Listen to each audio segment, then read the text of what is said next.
Hi guys. Hello.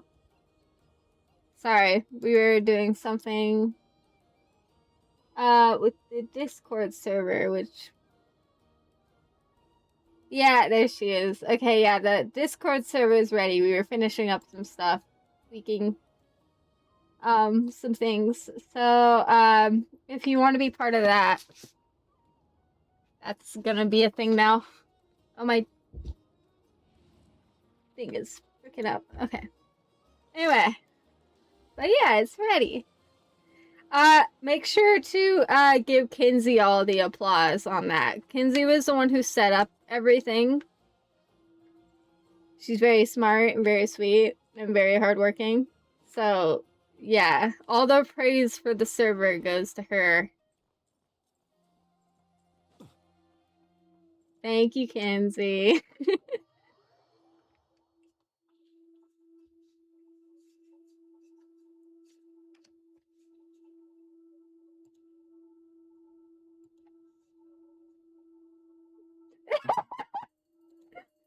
You don't want, like, unrealistic expectations. I think you're smart. It's not unrealistic if it's true. Looks like the game's all here. Yep, all ready. How about you two? Green and good to go? Paimon's ready. Great. Let's get rolling then. Great. Well, first things first. Heck yeah. She is a smart cookie. Someone's here. We heard your footsteps. Although... You've been here for a while now. I take it you followed the Traveler. Who the frick is it? Sense any ill intent in you. Oh, game audio. Yeah, just a sec. Thank you. Tell me. Oh, is it? I haven't played Deltarune at all yet, but I plan to since, hold on. Why is my thing not very sensitive? Hello? Oh, I think I need to turn my lighting up, actually. Is this better? Maybe? Okay, I think it is. I don't think I have my, ring light high enough for it to sense my mouth movements, but we'll see. Yeah, I haven't played Deltarune yet, but I plan to since Chapter 5 came out. Have you finished it? Also, Kinsey, let me know if the game audio is good. Please. You haven't finished it yet? I figured it wouldn't take you long to notice me. I come bearing news from my lady, the knave.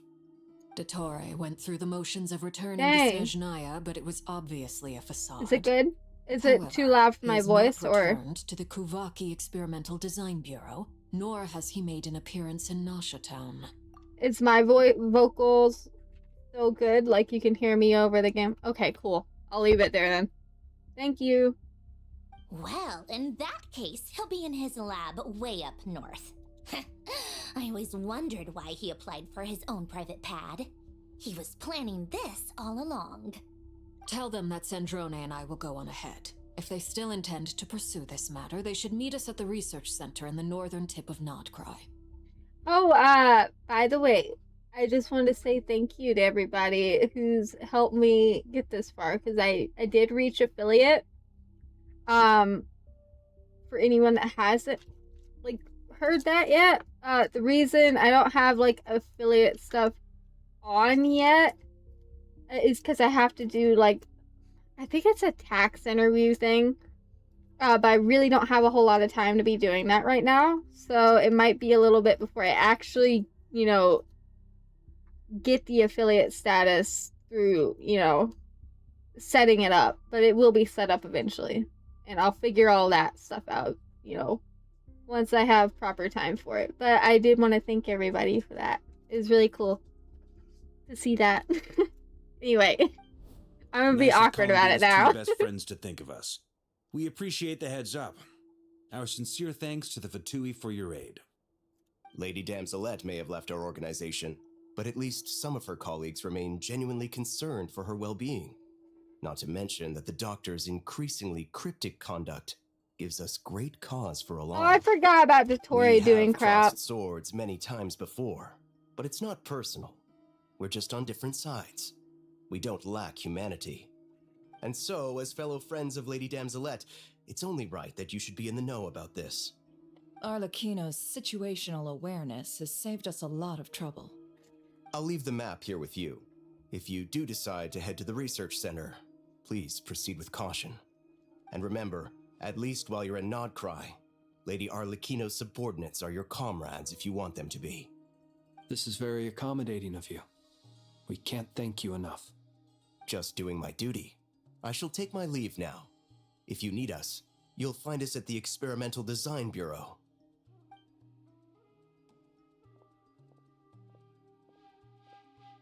So, the doctors left the Experimental Design Bureau and headed to some research center up north. Marionette seems to think he's been planning this for a long time. But when did it start? Before he even arrived in Nodcry? It seems his loyalty to the Tsaritsa is lip service at most. Behind the scenes, he may even be working against her. Whatever his motives, we know that he's decisive and incredibly ruthless. Facing him unprepared would be a recipe for disaster. I don't want to face them at It's all. difficult to predict his next steps. I suggest we split into 2 groups. We need some people to stay behind and guard Nasha Town. Well, as much as I'd love to help, infiltrating research labs isn't really my area of expertise. But at least take Cool Your Jet's Ducky with you. It should be some help during the battle. And as for Miss Inefa, I suppose you will stay to protect Miss Aino? Detecting operational logic. Protect Aino. Priority. High. Just in case, Servarka, I think it would be best if you stayed behind as well. You can leave the research center to us. I mean, I would have said the Knight of Berea should probably be out on the front line, but okay, fine. Leave Nasha Town to me. Be careful out there, okay? If things get out of hand, fall back right away. Yehoda will be on hand to assist you. In my absence, she can handle any intel gathering work. You got it, boss. You guys make sure to get back here in one piece, alright? We will. Things are moving fast. We'd better head off soon if we hope to keep pace. So, it's infiltrate a secret research facility, or... Yeah, alright. Paimon will help out here instead. Sounds like it's gonna be a pretty intense fight. I don't want to We leave all time have to on, bring our no. A-game here. I know, So, right? Anything you need to wrap up before we leave? Oh, actually, Blue. There's actually 2 characters, that have Nefer's energy. So, Nefer, God, I'm not articulating this well at all, sorry. I've been watching kids all night, so I'm still kind of in that weird, like, in-between mode of talking to other adults again. But there's another character from this game, called Yelan, so Yelan, and it's really funny because Yelan looks like a PlayStation. Like, she has the PlayStation colors. Same exact personality and energy that Nefer gives. And then Nefer is basically just Yelan, but in Xbox. Like, Xbox colors. So you have the PlayStation and the Xbox incarnate. And it's really funny. I recommend looking it up. You'll see what I'm talking about. While the Archive quest is in a... Oh, yeah, I know what that is. Yeah, she looks like... Yelan looks like a PlayStation, and Nefer looks like an Xbox. It's not even like a joke. It's legit so funny. Then you'd better get going. Did you look her Very up? well. Yeah.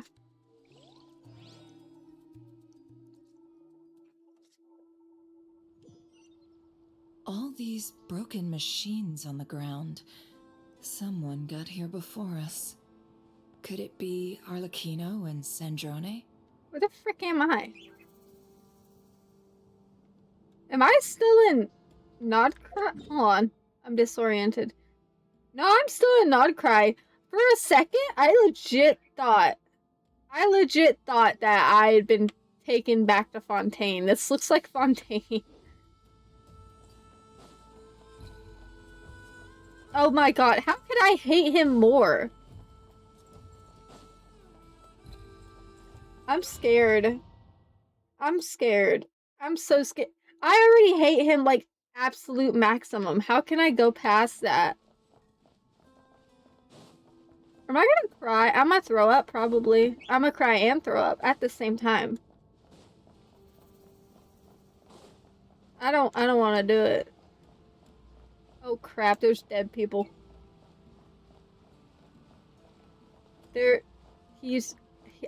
I'm sure he's just sleeping.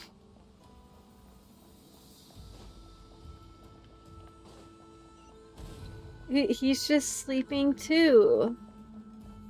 Wait, is there anything over here? Nope. And nope. Okay.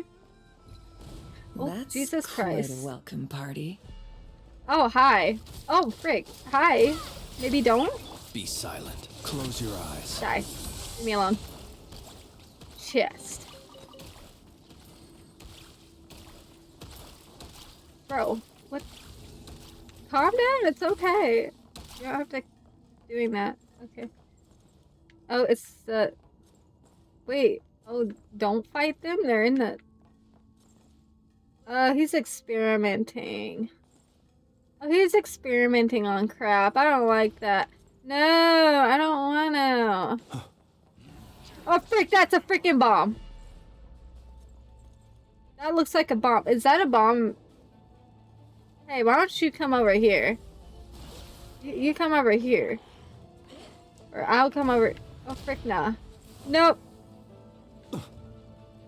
I don't know if that's a bomb or not. Observe. Close your eyes. It's not a bomb? Okay. All I know is there's explosions and blinking red lights. Normally those two things are not a good thing.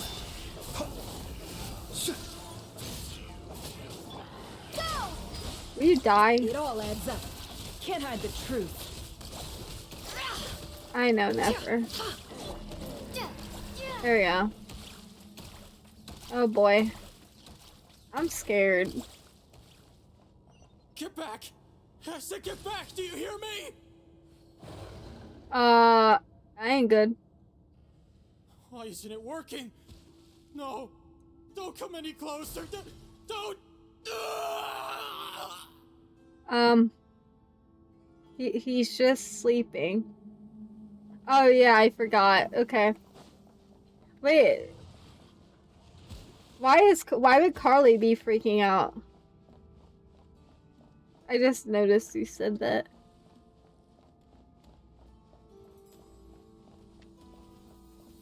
Oh, yeah. Is there anything to read? I see nothing to read. Why so many books if no read? Hey, dude. You need me to, like, call somebody for you, or... Oh, frick. No! We can't burn the books. Oh. Wait, what? How do I get it? Okay. It's gotta be this way, right? Okay, yeah. I thought it was blocked. Oh,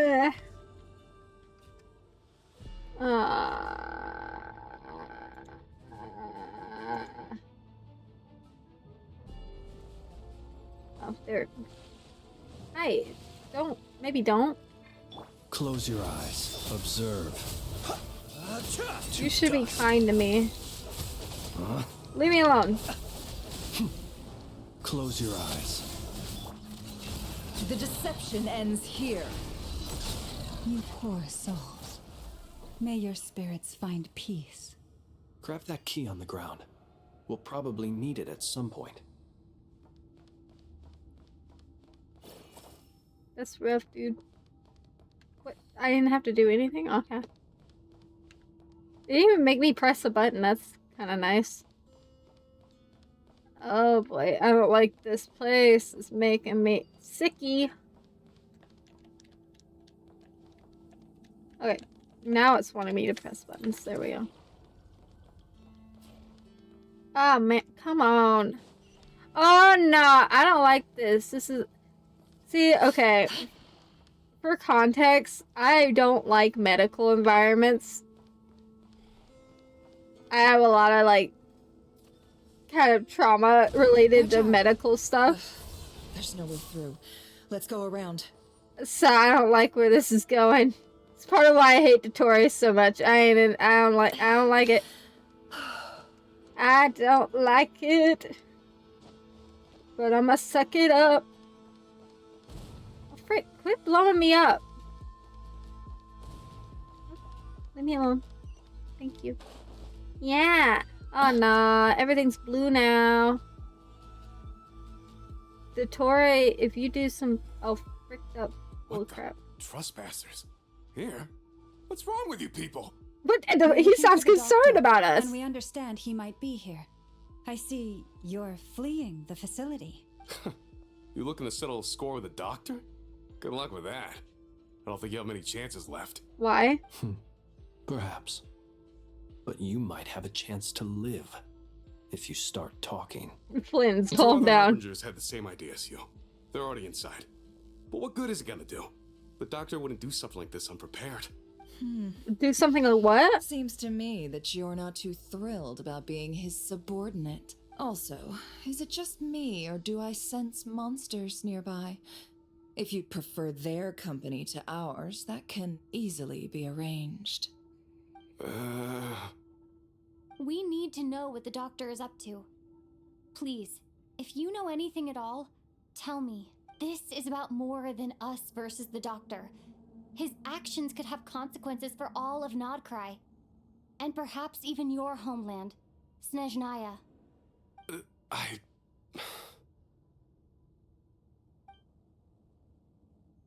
You need to, like, fess up or leave. I get a feeling that bad crap's about to happen. Building something. Ambitious doesn't even begin to describe it. Feels like this could be the big one. God knows how long he's been planning it. A while back, he told us he'd be returning to Snezhnaya. We weren't expecting him back so soon. This time he brought some gemstones with him, or something. 2 of them. The moon marrow spheres. He stole them from their rightful owner, Columbina. Oh, Lady Damselette? Last I heard, she left the Fatui. Before she went, she told us she'd finished what Her Majesty asked of her, and wished to focus on some personal matters. I remember thinking that leaving us might not be the best choice. I mean, I always looked up to the captain the most, and... Back when this all started, the higher-ups dispatched 3 units to Nodcry to execute their plan. They were led by the Doctor, Marionette, and the Damselette, respectively. I was a part of the Damselette's unit to begin with. She never really interacted with us much. In fact, she seemed sort of detached from everything. Not because she was distracted, just felt like she was indifferent to the world around her. Like she had no stake in anything that happened. She always seemed like she was staring off into the distance. Almost as if she didn't see anything worth living He for seems in the kind of present, decent. so she had to look further afield. That's right. She always used to stare up at the sky. The doctor used to stand nearby and watch her. Apparently they got along well at first, but somewhere along the way, she grew wary of him. Started avoiding him as much as possible. After she left, everyone in our unit merged with the doctors. He's similarly indifferent to the world, except when it comes to the moons. He seems to have big plans for them. Right now, obtaining the 3 moons is his #1 priority.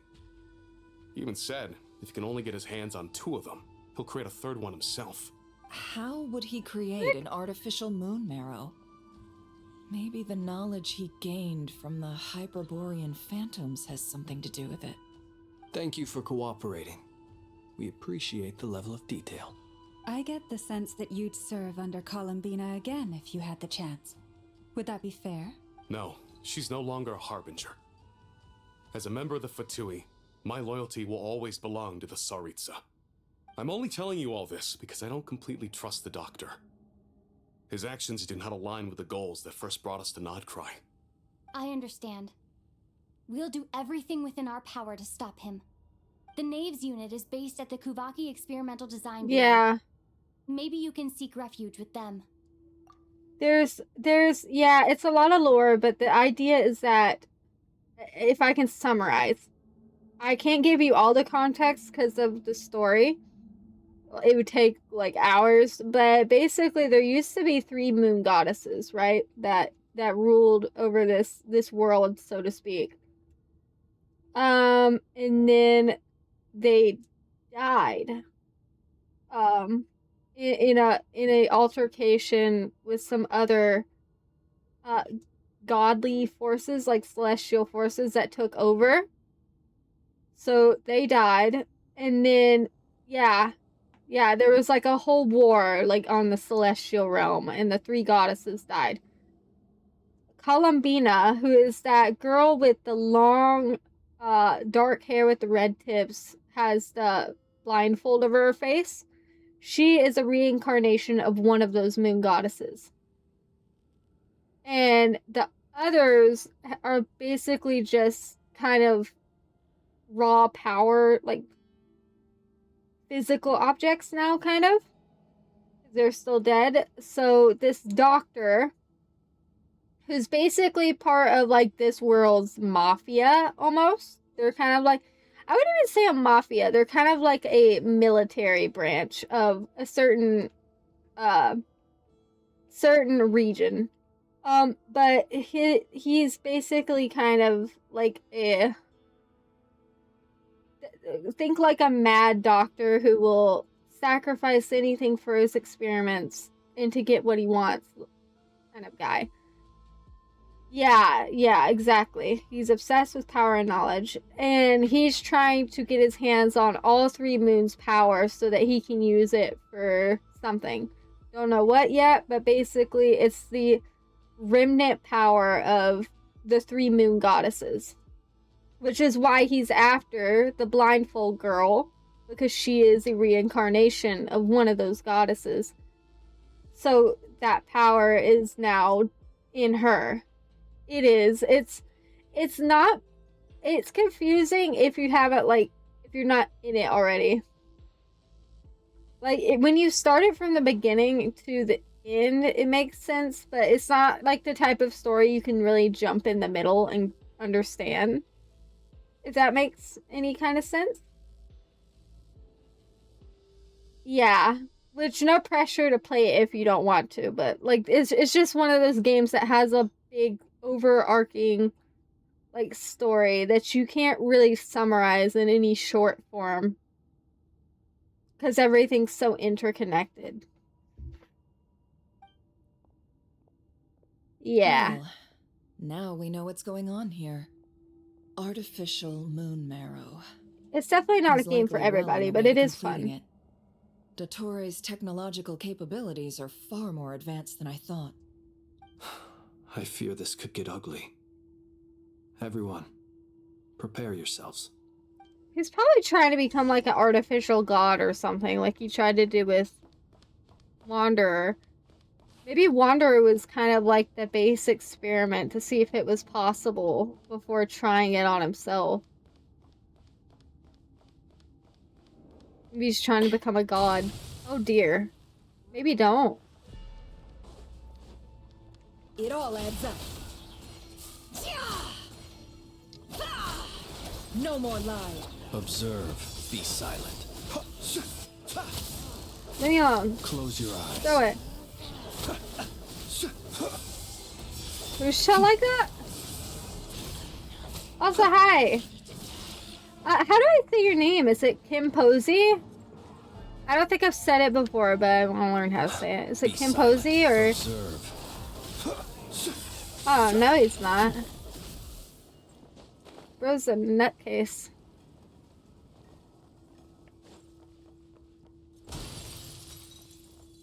Okay, cool. I'm glad I'm saying it correctly. Well, hi, Composy. Nice to see you. Oh, look at the puppy! Look at him! He's so cute. Oh, he's mean. Be silent. Never mind. Bad dog. Horse thing. Observe. By the frost moon of old. Seek within. Can't hide the truth. Let's see what you're made of. Heck yeah. I'm scared. I'm scared. I'm so scared. I don't wanna be here. Oh, there's a big chest.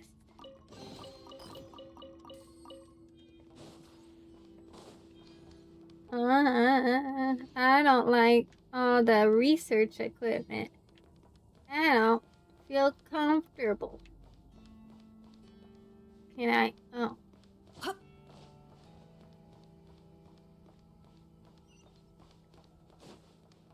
Wahoo! Spooky. Oh my god. I don't like jumping like that. Okay. What's back here? I'm gonna go over here first. No? Okay. Oh no. I don't wanna go. I don't wanna see him again. I don't know. He makes me sick to my stomach. He makes me think of everything I hate about, like, clinical. Welcome, one and all. No. I was expecting you. I hope my humble research facility is to your liking. It's not. Yeah, we really appreciated fighting our way in. I'm gonna throw up for a different reason. The gall. You expect us to believe you've just been patiently waiting for us? Of course I have. Should I be worried about something? Everything seems to be going quite smoothly so far, and you've shown up right on schedule. I will say this. It's so funny. Yeah, for anyone that doesn't know, Kinsey, as well as being my mod, she is my best friend. And I find it endlessly amusing how opposite our tastes in characters are. It's so funny. I will say that Dottoro's voice actor is really selling the whole evil clinical doctor bit. Like, I don't like medical stuff. Like, it really twixes me out. I don't like it. I had a lot of medical stuff when I was a kid, so now hospitals, doctors, clinical environments, like, really freak me out. So, that said, as much as I don't like that stuff, it makes it to where, you know, whenever a character or an environment is able to give me that same twixed out feeling that I get in a real one, I can't help but respect it. Because that level of, like, skill to be able to achieve that in a character is so cool to me. Like, I don't like him, but I have to respect the ability to, portray that. Yeah, exactly. Like, I'm not gonna go into something like this, which I know twixes me out, without expecting to feel uncomfortable. Like, that's part of it.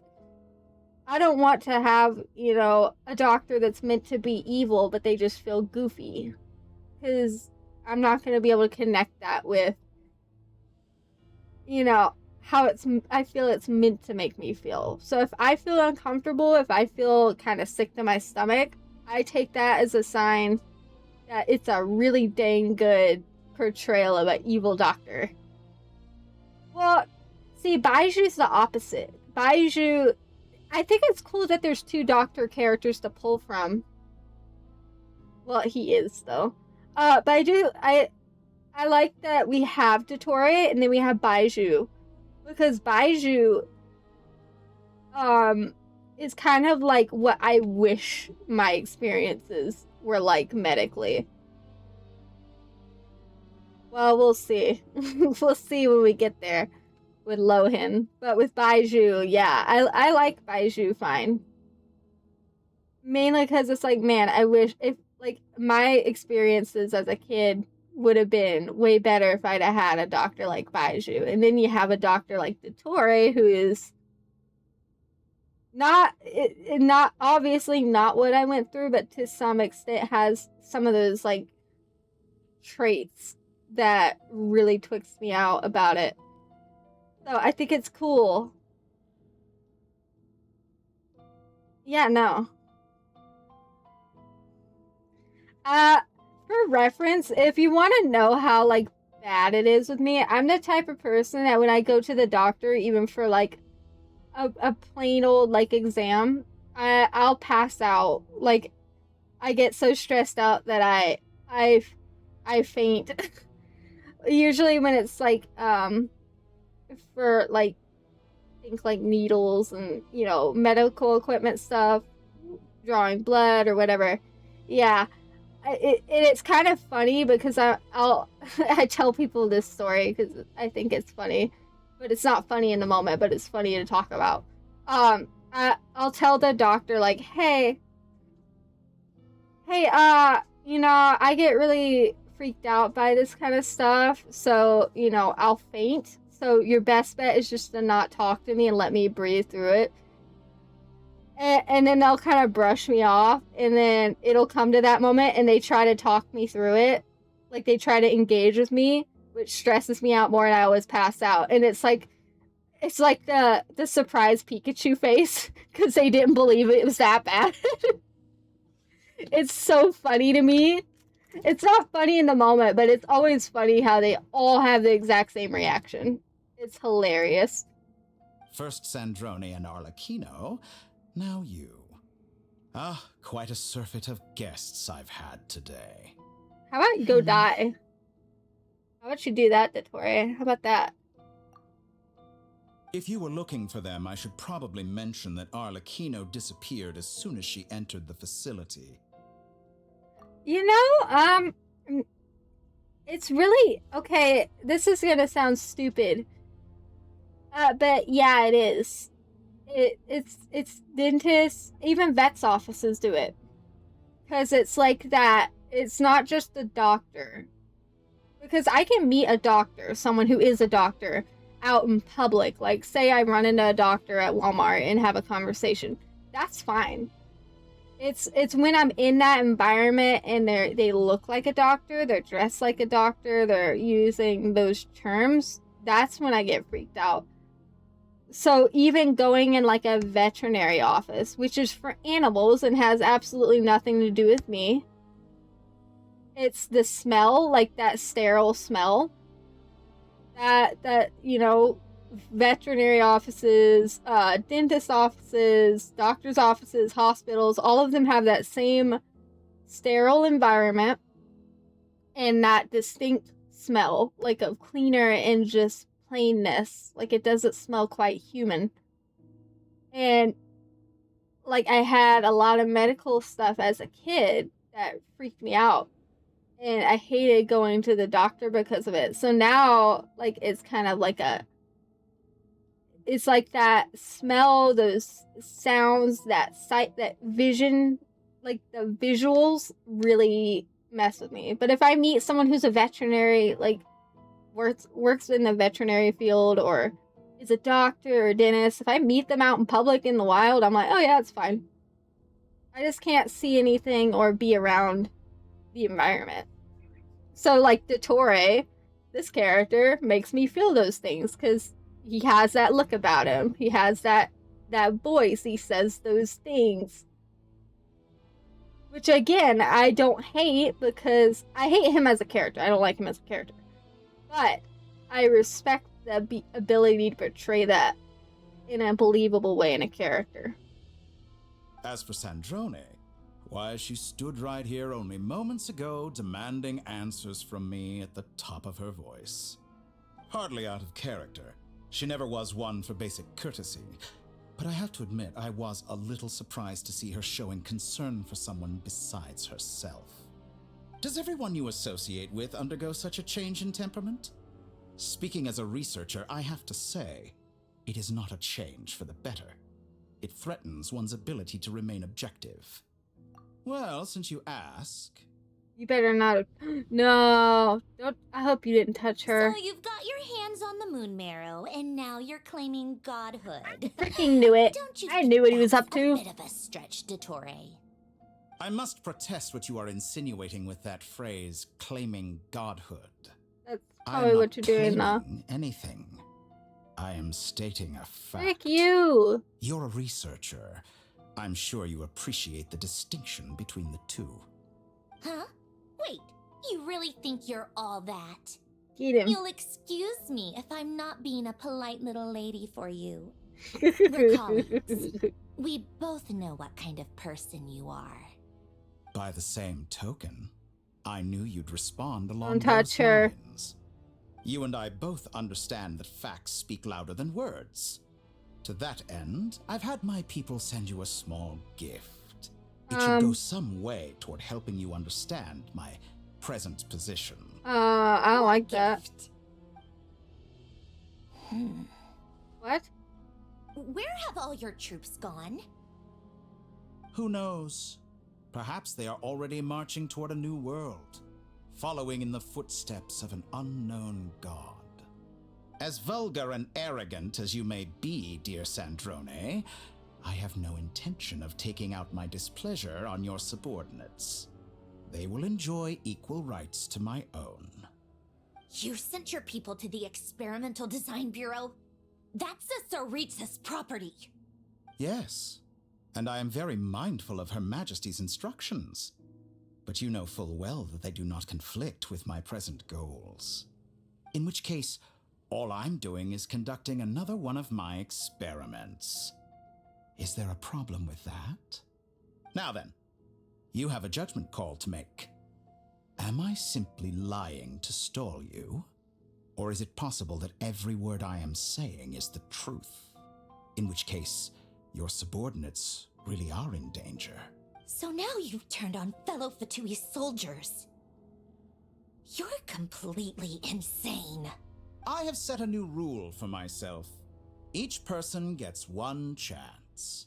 Naturally, that includes you, Sandrone. If you wish to leave, I won't stop you. We are colleagues, after all. Scumbag!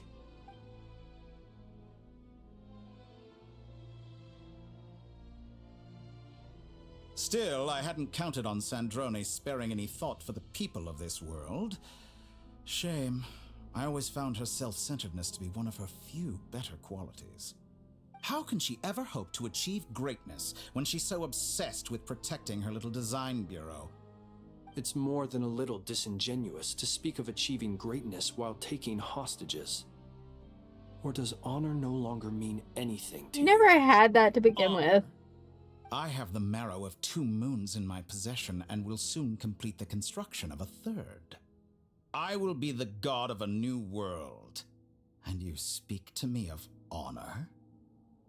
How charmingly naive. Those are sacred relics. You do not deserve them. In my view, many in this world do not deserve to be alive. And yet I mercifully permit them to go on living, do I not? You'll come to regret your actions. Will I now? Let's see if you can make me.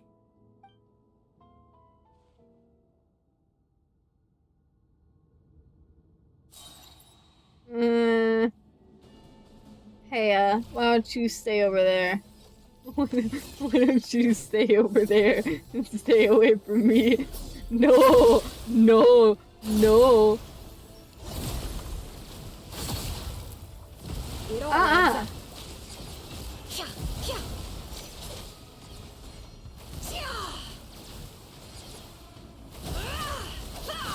The mystery unravels. I don't like you.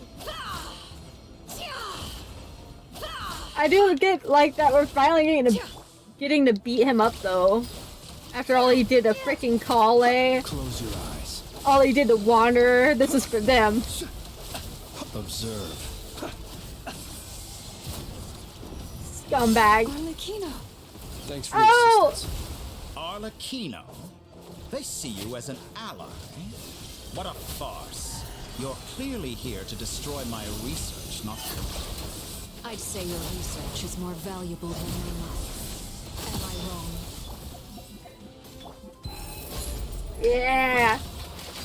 Laid bare. We go. You not. With one heart, we pray.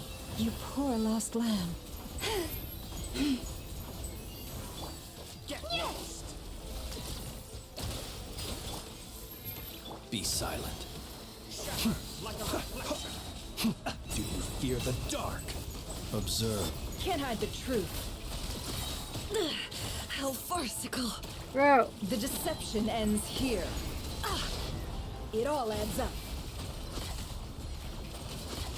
Let's see what you're made of. Uh-oh. Your actions betray your fear of me.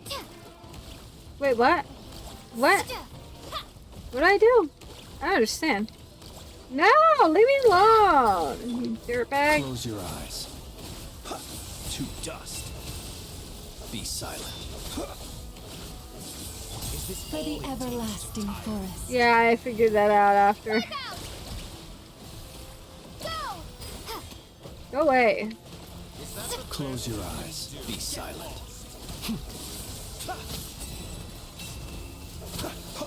Dottore is too powerful with the artificial moon marrow in his arsenal. Fighting him is futile. Quickly. What do I do? What do I do? Oh no, he's doing things. He's doing a lot of things. Let's go. Oh girl, don't die. I thought it is wiser to flee than surrender.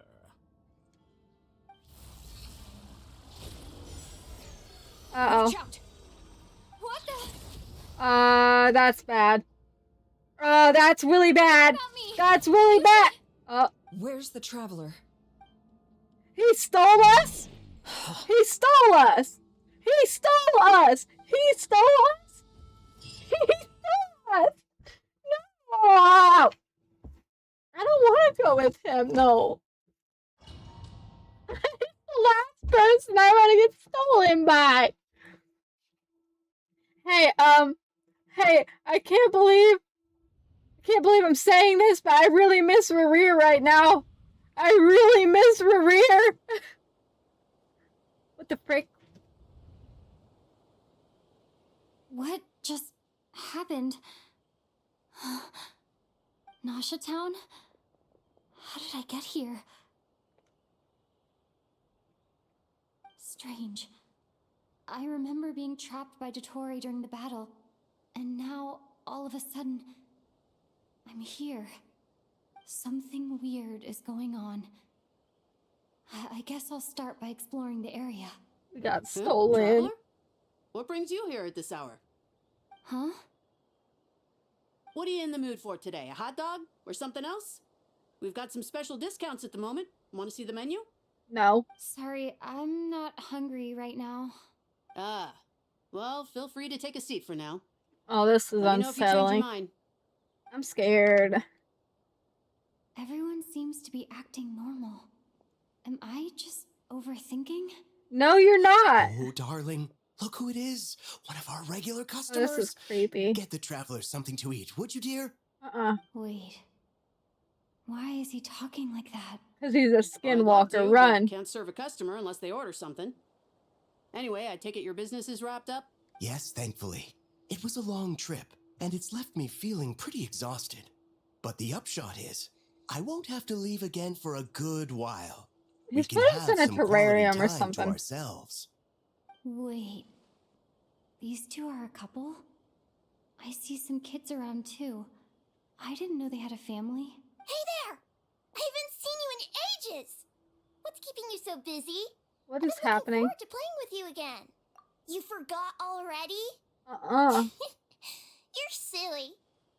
Daddy brought you over to our house recently. We had some snacks together. What is she talking about? Girl, We've had a lot run. of customers over the last few days, so we've been real busy. And like my mom always says, some people are more than just customers. This is like a They're skinwalker friends. village. We need to be like out of here Another now. customer's arrived. I better go see what they want. This is all wrong. I never once heard the owner of this restaurant talk about their family. It certainly isn't a family-run business. And that child, I don't recognize her at all. Could this be a false memory? Very good. I knew you had it in you. No, Aren't go you away. going to try the house special? Go away. When did he show up? No, none of this is real. You don't seem to like it here. That's fine. We can change venues.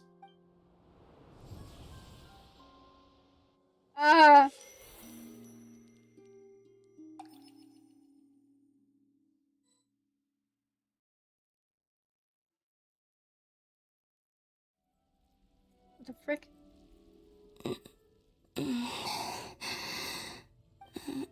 I'm still alive. Where is this place? It took all my strength to open the moon gate, and then I leapt into it. So this is the moon's reflection? The mysterious realm beyond the gate? Oh. Oh, that hurt really bad. Sorry. Excuse me.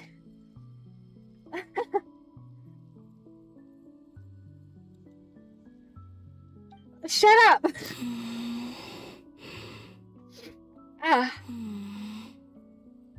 I can't sense anything. I guess I could try opening the gate once more. No response. Maybe this space can't be opened from inside. If this was the space that killed both Revier and his lover, then why am I unscathed? Or... no, I'm not unscathed. Even the air here feels frozen in place. There is nothing here with which I can restore my power. I should conserve my strength and proceed with caution. She's oddly composed for all this. Scheming will stop just because I escaped. If there is any chance that I can get back to the others, any chance at all, I must return.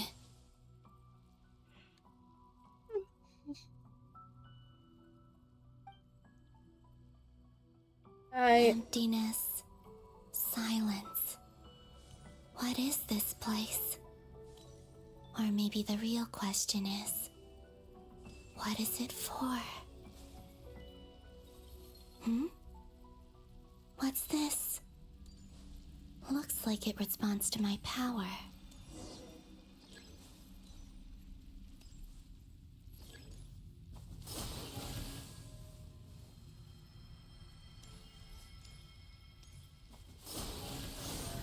Golden. Like Kuvaki. Is it some sort of guide? And why does it feel so familiar? This realm is oddly I soothing. might as well follow it.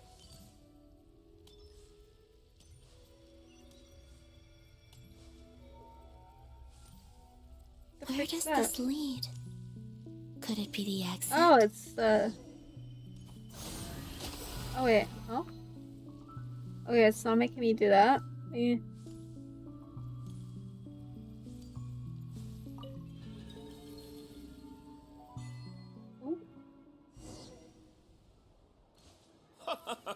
Welcome home, Moon Goddess. Oh, she's in a freaking terrarium too. Is this Nasha Town? It's more skinwalkers, I bet. Isn't Moonbriar Night over already?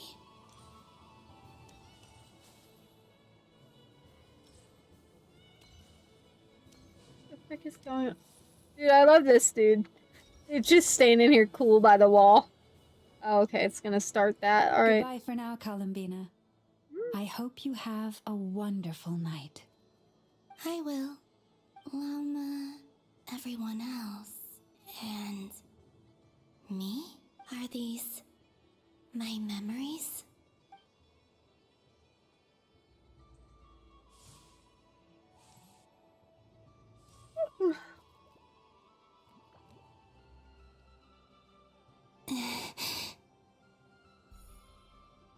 I can't touch them. It's as if we're separated by some impenetrable power.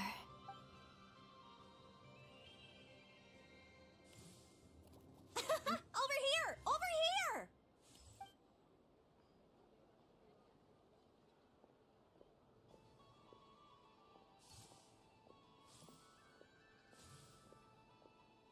But the people in these memories pass right through me. Just like when I disappeared. If only I had known what would come to pass after that. Even so, I should still take a look around. Just being back here. It gives me the strength to keep going. Alright, you gonna walk around, I guess. Welcome home, Moon Goddess. Oh, you're the genuine article. Alice was right. This moon prayer night was worth watching after all. Oh, yes. That was the fortune-telling stall run by Barbaloth from the Hexen Circle.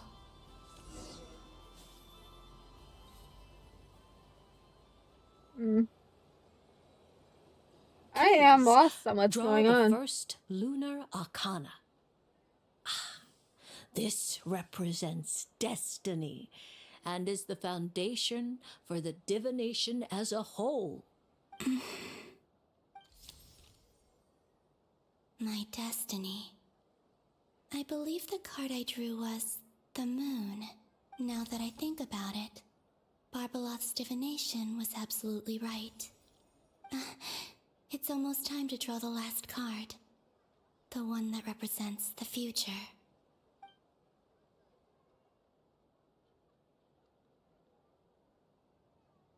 That was the card that popped out on its own.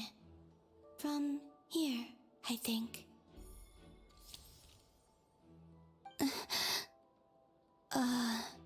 Kuvaki Pulse? What? Fascinating. I've never encountered this before in my role as a diviner. What's going on? Did that card leave the deck? Because of my influence? All I did was try to touch it, and then... Maybe this memory space is not untouchable after all. Are there weak points in the barrier? Or is it possible that there's more to this space than my memories alone? This card is death. I need to get to the bottom of this. I'll try touching something else. What is that? Is this the wind? No, it's gravity. It's pulling me outwards. No, Traveler!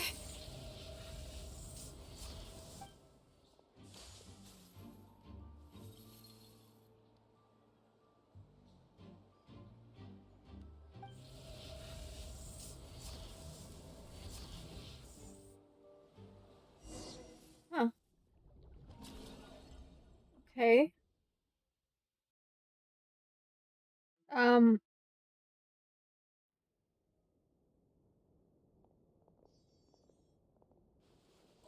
I knew something bad was gonna happen.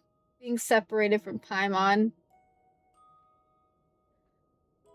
I didn't know we were gonna get stolen, though. Oh. Paimon, listen to me. From the bottom of our hearts, we are so sorry.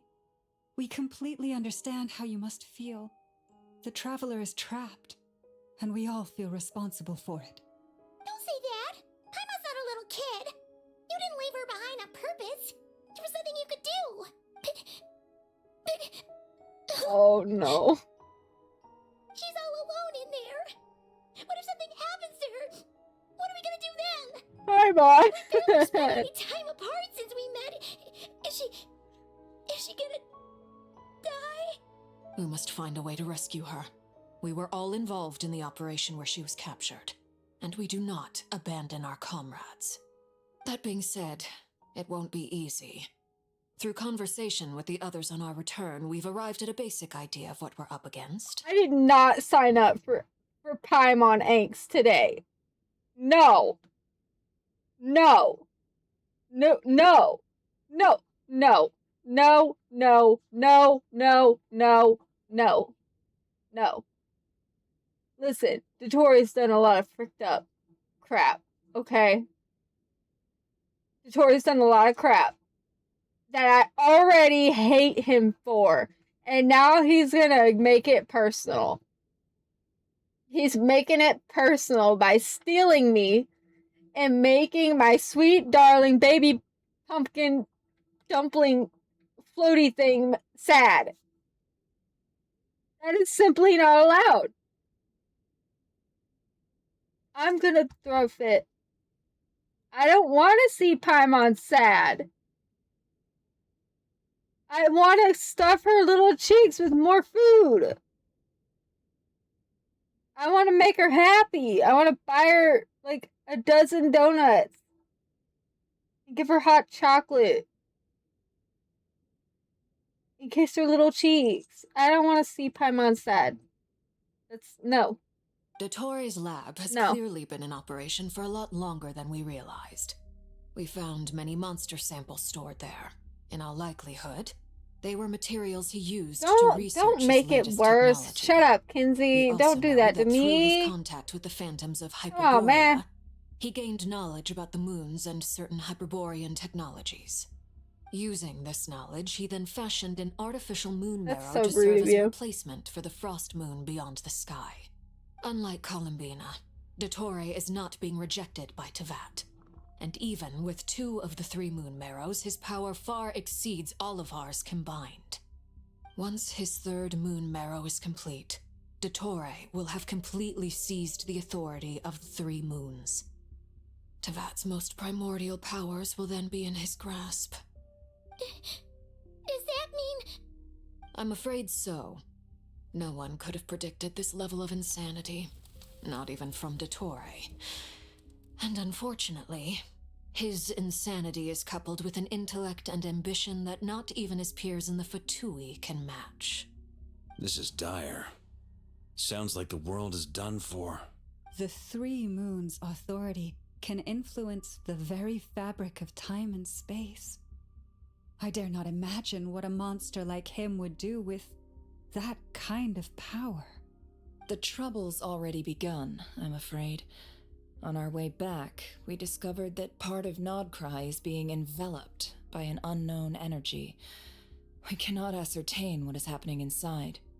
I'm convinced this is Dottore's doing. Not that there's any way to prove it. The issue is, we have no idea what his intentions are. The only thing more frustrating than facing down evil is knowing that it will surely come, but not knowing when. The doctor is guilty of numerous crimes in Mondstadt as well. One of our knights, well, former knights. His father was murdered by Dottore. His ideology and methodology are a danger to everything in his path, from individuals to entire nations. He does not feel guilt, even when he acts against his own people. He doesn't see them as his own people, that's why. People like him see everyone else as beneath them. Right. He views other people only in terms of how they can benefit him. That's the basis of all his social connections. Granted, he's hardly the only harbinger to pursue their own interests. We all do. And Her Majesty is gracious enough to permit it. Still, her mercy has its limits. I hope it finds its limit very quickly with him. What the Fatui could have imagined. Usurping divine authority to become a god. For a servant of the Tsaritsa, that goes beyond being disloyal. It's treason of the highest order. Yeah, which is why we should, do something about that. The 3 Moons' authority. Even we harbingers consider him the most self-interested among us. Poor Traveler. Of all the people to get caught by... We have to go save her! Right now! Please! We gotta find a way! Paimon. I promise you, we are with you all the way. I get how you feel. I do. But it's gonna take more than strong emotions to take down an enemy like Dottore. What we need now is more information. Right. We can't even guarantee he's still at his research center. Before we can think about mounting a rescue operation, we need to confirm the traveler's location. I'll find a way. Paimon knows, but she's so scared. If anything happens to the traveler, she might be the strongest person Paimon knows, but she's still human. She feels pain and bleeds just like anyone else. What the frick was that? Then think things through before you stick your neck out. Unless you want to lose your head. Sandrone. Miss Sandrone, you're okay? Put the stuff over there, and be gentle with it. Am I okay? As you can see, I've had to move my whole livelihood out of the Experimental Design Bureau. It's been swallowed up by Dottore's energy field. If I'd left it any longer, I probably would have gotten stuck there. Ugh, Dottore always goes a little loco when he finds a shiny new toy. Not that he'd ever admit that. But this time, he's gone full psycho. And now we're his shiny new toy.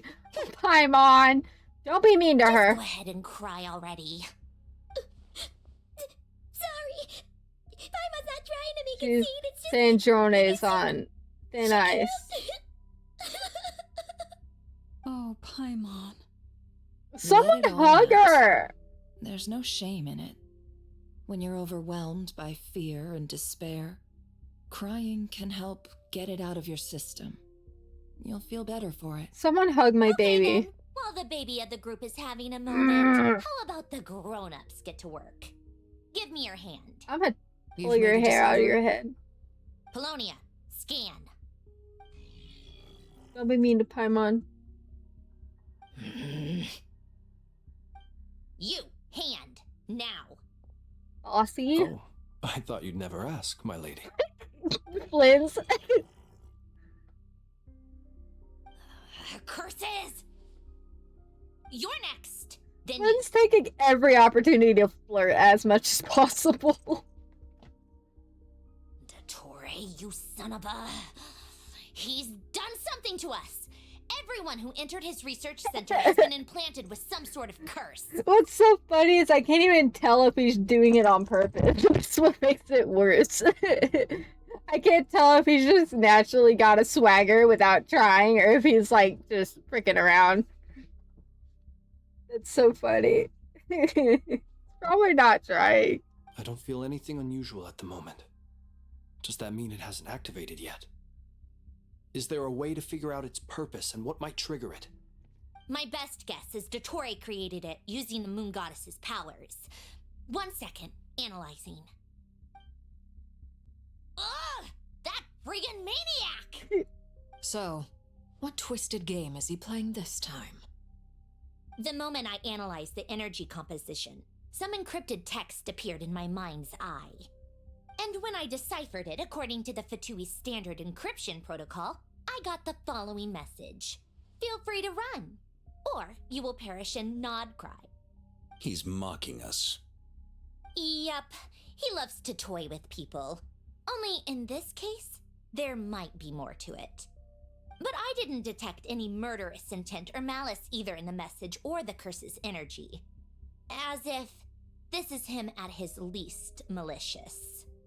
It's funny you should say that, Kins, because that's the exact reason why I don't love him. Or perhaps all people are cowards in his eyes. Maybe he thinks the threat alone will be effective. What a despicable person. And he has the Traveler in his grasp. If I may, as unhinged as Dottore may be, he has always exercised great patience with the objects of his interest. I remember a comment he made when we first arrived in Nodcry. He said, "This world is, on the whole, an exceedingly dull place. But at least there are a few intriguing features, such as the gods, or the Traveler. Presumably, they interest him because they're unknown quantities. He wants to understand as much as he can about them." Agreed. The Traveler is Tevat's fourth descender. All Harbingers are aware of this. Since Dottore took such pains to capture the Traveler, he is unlikely to kill her right away. Okay. But we still have to do that rescue Hello! operation. Of course. I also think we need to read between the lines with Dottore's message. If he's encouraging us to run, that means we mustn't leave Nodcry under any circumstances.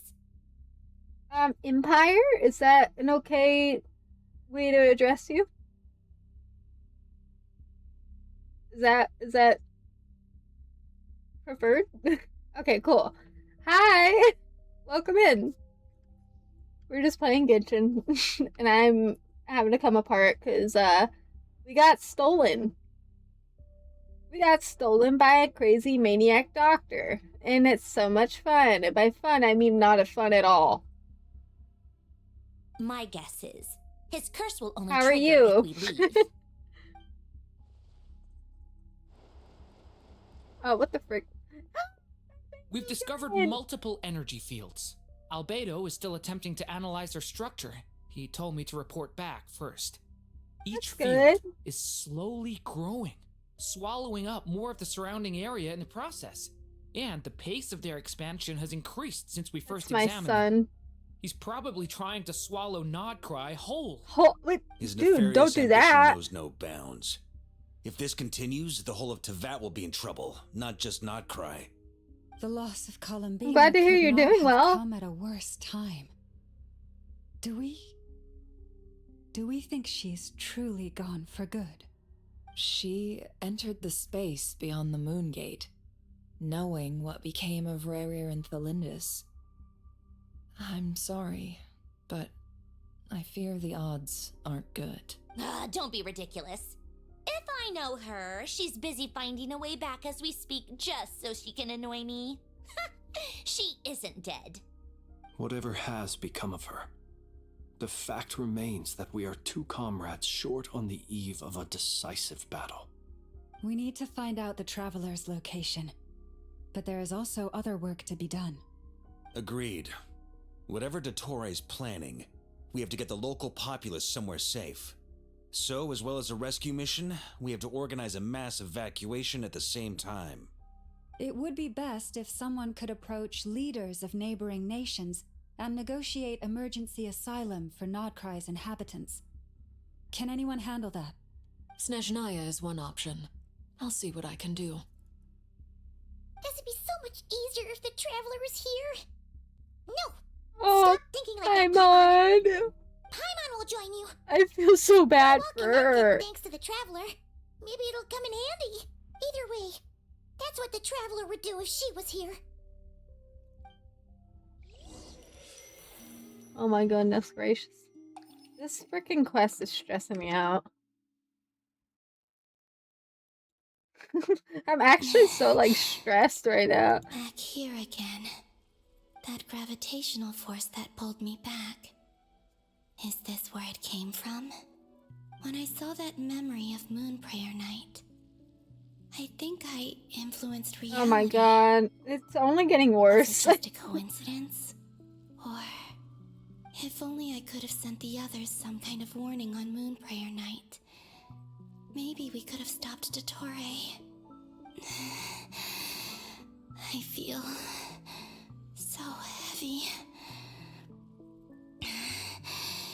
Does entering that space consume a lot of energy? Well, even so, I have to keep moving forward. Back to emptiness and silence again. I should try and find my way back inside that memory. Oh, this is a good time to mention it again. But for anyone who wasn't here at the beginning of the stream, we have a Discord, good lord, I can't talk. We have a Discord, server available now that, my mod Kinsey set up. So, all praise for the server goes to her. She did a great job, so if you want to hang out in there, then no. I'm gonna give you praise where praise is due. I'm just saying it again because It looks like we have more people in here now. But if anyone was interested in that, no pressure, the but from last time isn't yeah. showing up. What am I missing? Looks like I need to gather these scattered fragments. Oh, okay. How do I gather them? I just... Okay. How do I do that? Oh, I see.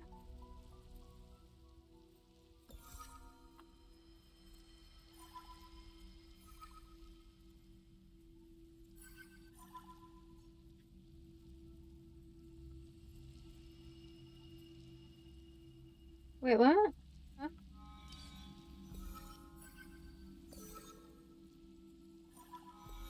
Oh, I see.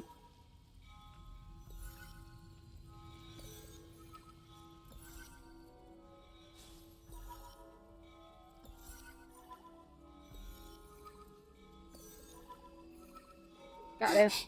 Alright, there we go. Hopefully I can stay inside for a bit longer this time. Ooh.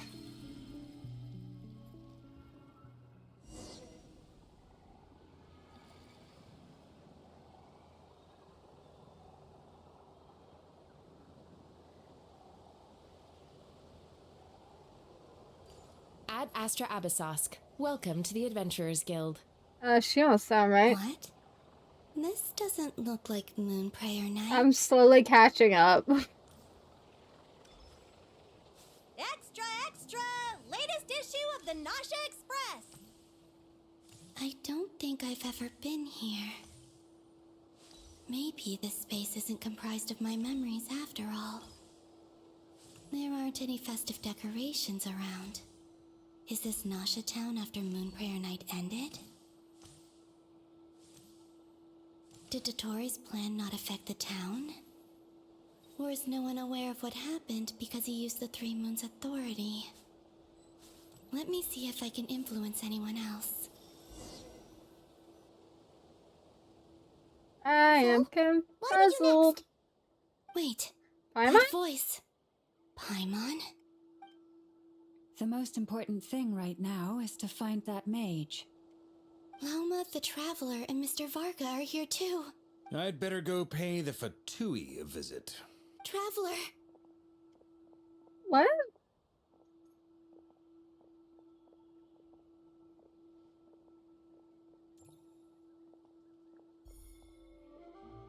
Wait, what?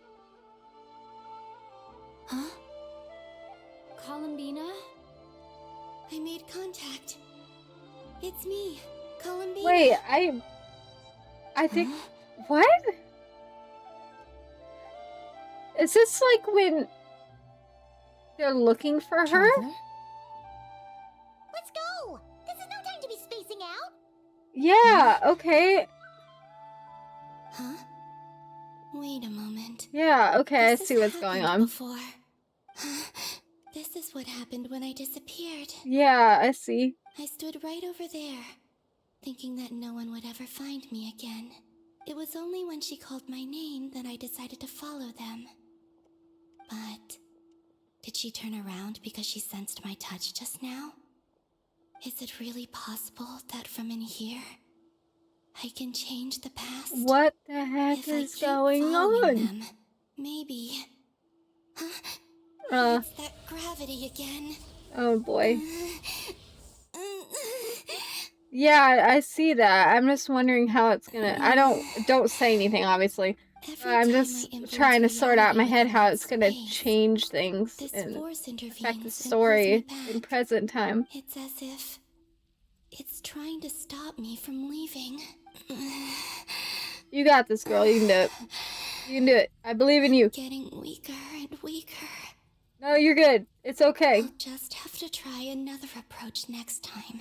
Come on, Columbina. Keep going. You have to tell everyone what happened. She's got it. She's got this. I'm worried about the Traveler. I'm worried about us. I guess is the right way to put that. Oh boy. Suddenly, I've been plunged into darkness. Alone. It feels strange. as if something has grabbed hold of me. Is Dottore now powerful enough to interfere with space itself? Look at you, standing so still in total silence. I almost didn't recognize you. Hello there, traveler. No way. He seems to be in a good mood. Wait, what's that behind him? Ah, so you noticed. This is the completed trilune. 2 primordial moon marrows and 1 artificial specimen. You are wary of it. Good. Maintain that reverence. You performed well in that recent battle. Brave and reckless as always. Courage is the sign of a true hero, and impulsiveness is the hallmark of those who strive to advance. I say this not to belittle you. Most creatures are far more timid by comparison. 3 moon marrows. Does that mean the artificial one is now complete too? Well spotted. What do you think? For a replica I built myself, I dare say it looks the part. Dottore, are you planting illusions in my mind? I have no interest in fooling your eyes. On the contrary, I hope to show you the true essence of all that you see before you. What's Is that? this not a beautiful city? People What's live in that peace term? and find joy in their work. It gives me The the streets ick. are safe. People can even leave their doors unlocked at night. You might say it is the Elysium everyone dreams of. All available data indicates your values and worldview conform with the mainstream. This kind of society should be quite to your taste. False beauty is deceitful. Lies are to no one's taste. I wonder, is it your moral standards that are too high? Or your expectations of reality? Answer me this. If someone existed in a sweet dream from the moment they were born, a dream in which they never once felt pain, which do you think they would consider superior? The dream or the reality? That's pure sophistry. It has nothing to do with your actions. As I suspected. You have yet to understand all of this for what it really is. What do you want from me? You sound impatient. Do you think the only reason I'm keeping you is because I want something from you? If it's not, then why haven't you killed me yet? No one can stop you if you're as powerful as a god. I'm delighted you recognize that fact. I believe we last squared off in Sumeru. Ah, the memories. How time flies. You and I have both grown. I'm not surprised that Arlecchino and Sandrone worked with you. You've always a way of slowly but surely ingratiating yourself with all levels of society. People laud you as a hero, but I suspect there's more to it than that. Oh, but to be clear, I don't say that to flatter you.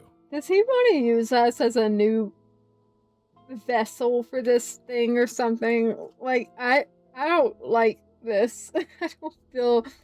I don't, is he trying to like talk us into the wanderer treatment? Like, I don't like this. Do you always give your opponent an appraisal before you deal the final blow? Don't tell me. Call Don't it tell a me. long-time habit. No, I'm a I don't. researcher, and one of my duties is to give I'm an just objective making assessment of my subjects. assessments But you of my own. misunderstand. I'm just We are not guessworking. opponents. Not at this moment. I just want to talk. I don't want to talk to you. Tartaglia, Arlecchino, Capitano, I feel sick. Colombina, and now even Sandrone.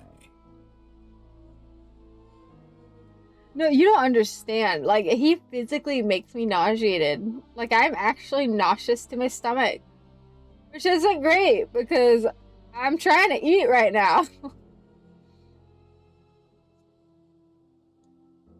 You've worked with each of them in the past. I believe you can work with me as well. What makes you so sure? Well, why not? Should the good associate only with the good and the bad befriend only the bad? I like to think we could have a more mature relationship than that. Yeah, but I got to. I haven't had dinner yet. Surely you don't think all your relationships are grounded in friendship or shared ideals. People come together because it benefits them to do so. If you think of the people you admire, you must surely admit that they have provided some benefit to you. Morality, ambition, dreams. People have plenty of words to embellish the nature of their relationships. But once you break free from those ethical frameworks, you will see that the only thing connecting the two of you is mutual benefit. And that is what I'd like to talk to you about. We're finally getting into it. He's probably been planning to kidnap me for a long time now. Hi, Lillian. What exactly? He has the authority of all 3 moons. I won't be able to gain the upper hand in a fight. Best if I pretend that I'm willing to negotiate for now. Hi, Lillian. I got kidnapped. I got stolen by a scary doctor. You say you're a god, but you also speak of mutual benefit. What could a god want that the 3 moons cannot provide? Excellent question. But before I answer, I would ask you the same thing. Gaining Columbina's allegiance was a rare and extraordinary feat. But the Moon Marrows are now in my hands, and I have the edge over her. For this artificial moon is not being rejected by Tevat. Her identity and lineage may have been a thing of glory in the old world, but they were also shackles that prevented her from ever integrating into Tevat. I, on the other hand, you may view me as a thief, but I have overcome that limitation. So what is it that the 3 moons cannot grant you? What stops you from negotiating with me to get what you want? Please get me out of here. Please, Lillian. Please let me in. Please, Lillian. Are you expecting me to get angry with you? Well, this is one aspect in which my personal growth has served me well. In the past, my less mature self might have been disappointed, perhaps even angry, over a small setback like this. Like when you and Lesser Lord Kusanali joined forces to oppose me, for example. But things are different now. Just as the rich do not quibble with the poor, I no longer find myself perturbed by these trivial affairs. Human relationships end with conflicts of emotions and interests. But relations between humans and gods are different. No! Ours is even more unique. Don't put yourself with this dude! To the highest heights and laid claim to unprecedented horizons. And you were no ordinary person to begin with. No, you know what? Y'all can have him. Actually, I don't care. If you're willing to take that chance, go for it. But I'm a dip. I'm a dip. I don't want no part of this dude. I want him away from me. I'm scared. He creeps me out. No, listen. Kinsey, when you talk about people I'd beat with my cane, like, my crippled self would beat this guy until, like, I'd be like, nope, I ain't stopping until I'm sure he did. No, I'm good.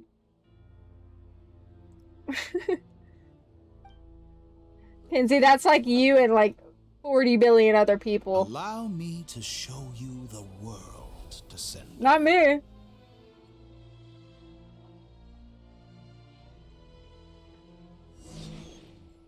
I don't wanna.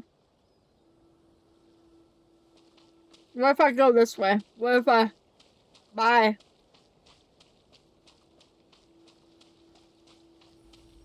Peace. Bye. See you, dude. I'm out. I'm out. Bye. No! No, he really did put me in a terrarium! No! Put me in a terrarium! No! Let me out. Let me out. I don't wanna. But I don't want to. I don't want to. I don't remember which way it was. Wait, I don't remember. Wait, I think it's this way. I don't want to go with him though.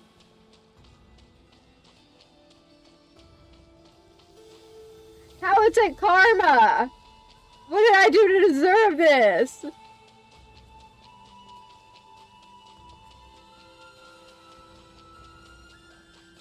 Yeah, I'm gonna go with him. Look at him standing all creepy over there. I don't want to do it. I don't want to be around him. No, he's just standing there watching me. Nah.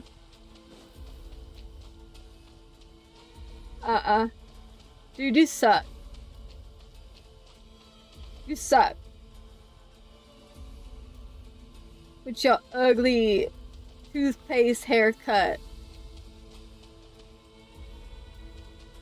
Nah.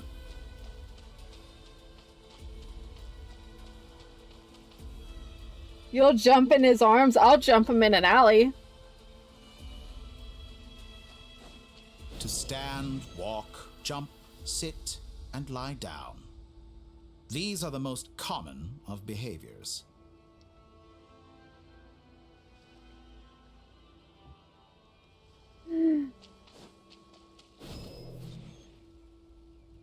Go away.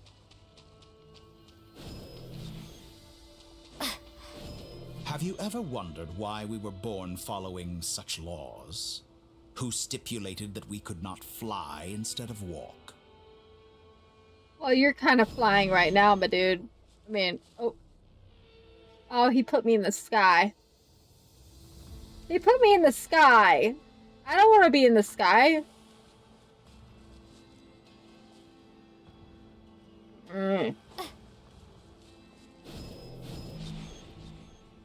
Stop.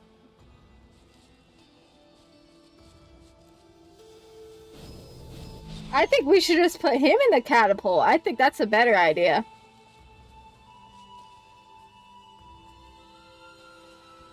Let's put Dottore in a catapult. Experience must surely know of the 4 great rulers who serve the heavenly principles. They govern life, death, time, and space. One wounded by a blade will die from blood loss or infection, and one who falls into a lake will drown in agony. The elderly wallow in solitude, and the solitary age faster. Eventually, new life is born, only to embark on the same path of suffering. These 4 divisions anchor the world and shackle those who live in it. But they themselves transcend its boundaries, squandering the power bestowed by the heavens. All who live yearn for equality, but unless the gods prostrate themselves and profess that they are mere servants of the living, equality can never I don't exist. think that's the view she was talking about. Who makes the rules we must Kenzie. live by? Who has the right to restrict us? The limits of the body can be rejected. No! Bad dog. Bad. Go away. Quit it. Mean puppy. A new dawn rises! Go away. Scorch and burn! No!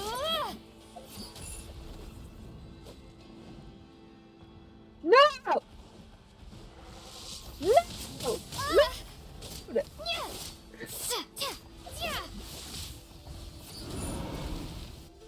Go away.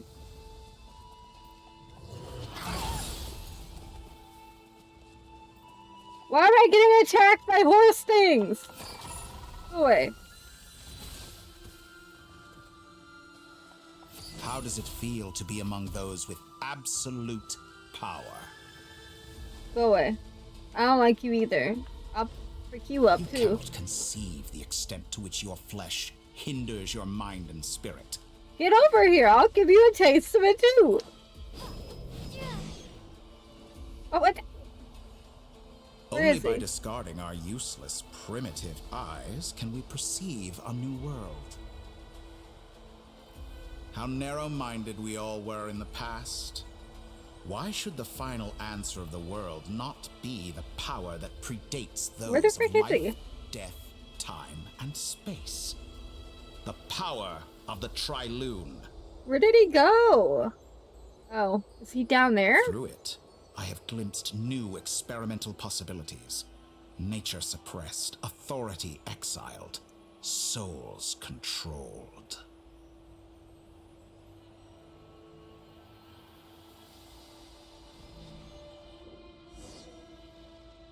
I heard recently that a group of critics reviewed countless stories and drew an interesting conclusion. They found that it is more often than not the villains who strive tirelessly to push the boundaries of progress.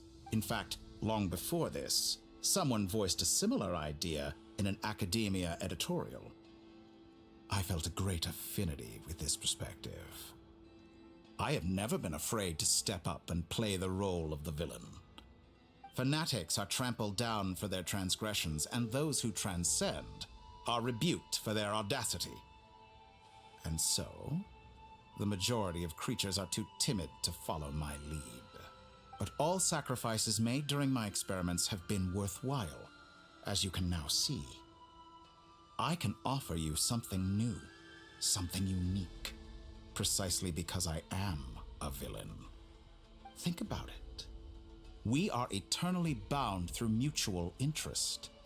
Can you truly say you would never turn to malice if it could give you the life you dream of? That would decidedly be, like, the life that I wouldn't dream of. I would never want a life in which I have to trample others for my own benefit. I don't care how good that life seemingly looks on the outside, physically. Like, I would never be able to forgive myself. So, no, I would not, you scumbag. After all, what value do perfection and purity really have? They are fragile and feeble things, utterly tedious. You're tedious. I say, better to be governed by a flawed humanity than a gnosis. The true seeker of knowledge is the villain who undergoes countless tribulations in pursuit of their goal. I'm sure many people have told you that you're different. Huh? Because I'm a descender? Exactly. Very clever. Not really, dude. It's but what really has not. That got to do with you? I do not conceal my wicked deeds, my selfish desires, or my greed. A true researcher must act as I do if they are to understand and speak of the truth. And yet, a knowledge seeker like myself will inevitably grow tired of studying Tevat beyond a point. You have traveled to all corners of the world and met many people. Along the way, there have been moments when you were misunderstood or even became a wanted criminal. And all the while, you have spent your days doing some of the most mundane jobs in the world. You fight and toil, claim minuscule rewards from my friend Pantalone, then you fight some more, winning some battles and losing others as your search goes on.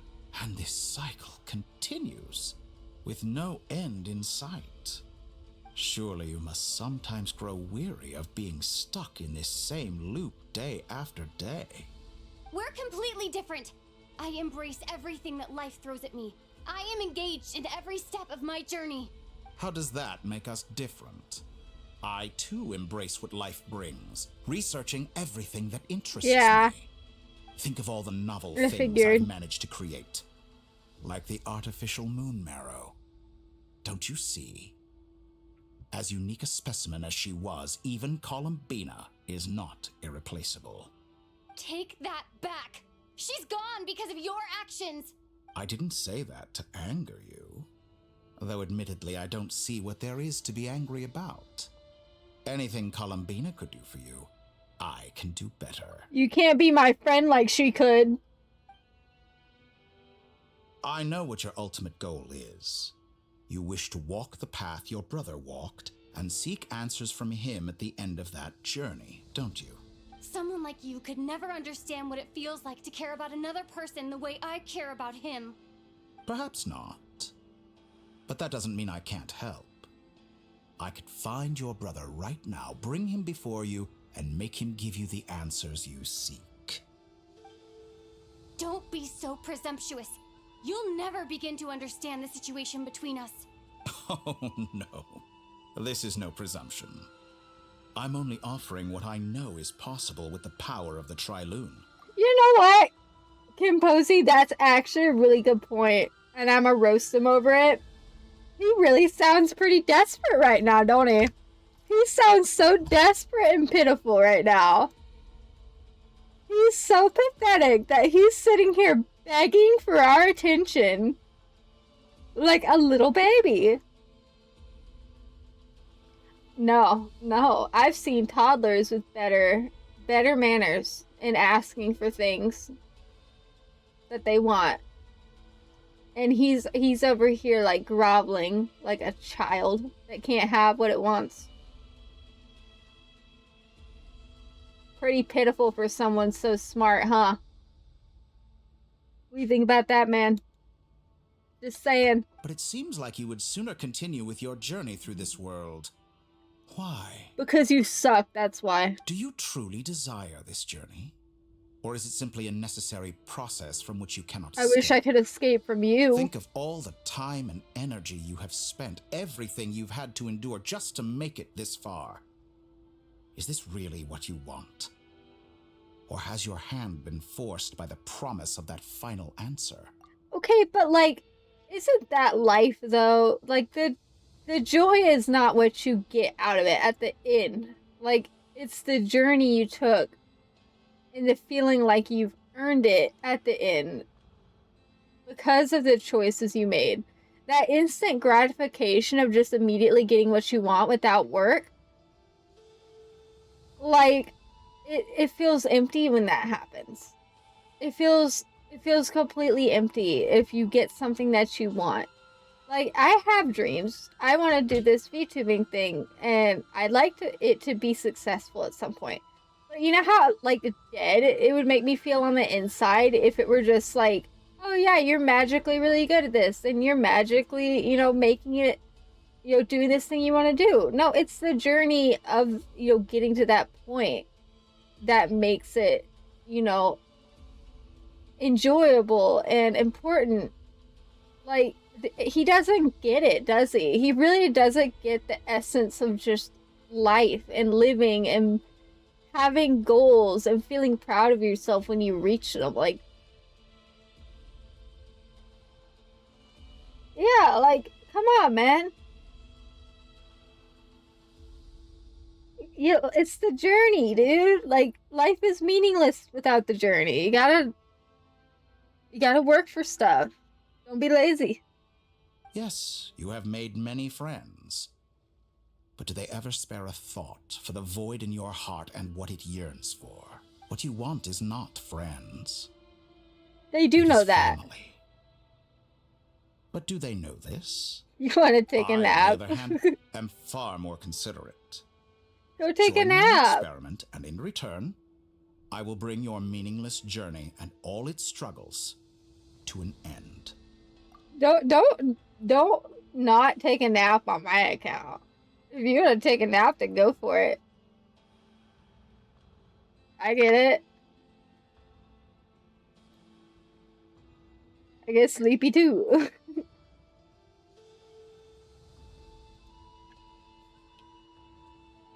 I mean, a 1 p.m. nap, you know, it's up to you. I mean, you're the one that has to make that choice. But if you want to take a nap, don't let me prevent you from it. This is a malicious attempt to manipulate me. But at the same time, he's stating some very human truths. Of course, he's right about my predicament. How can I deny it? I have faced ungrateful strangers, never-ending troubles, an endless quest for answers. I want to see him. After everything I've been through, words can't describe how much I miss him, how much I want to be reunited with him, wherever you are right now. Do you miss me too? Yeah, it's up to you. Oh, poor traveler. Poor us. All right, everyone. Our next mission is clear. We need to contact all the major organizations, explain the situation to the public, and then begin the evacuation. The residents of Nodcry are quite dispersed. The two most populated areas are the Southern Isles and Pyramida. Miss Lauma, I will leave Hisi Island and Nasha Town in your hands. I will liaise with the Fatui and Pyramida. Agreed. We will reach out to Natlan and Snezhnaya. Anyone found north of the Experimental Design Bureau should follow the Fatui to Snezhnaya. As for those dwelling south of that line, I will ask the Voynich Guild to help persuade them to leave. Then I, Mr. Varka, and the Frostmoon Scions will escort them to Natlan. The Voynich Guild has dealings with the Curatorium of Secrets. I will send them a letter vouching for your credibility. Yehoda, you should help Lauma. This is too big of a task for one person.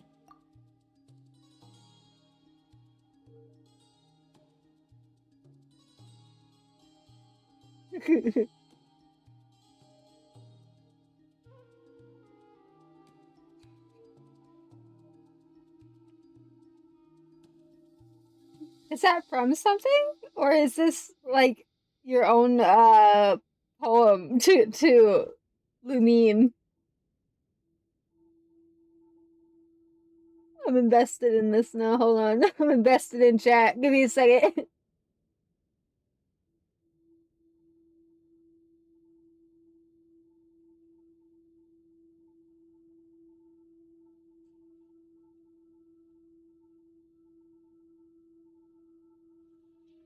My wish has come true. You're willingly lending me your most capable employee for the day. Well, good for you if all this only takes a day.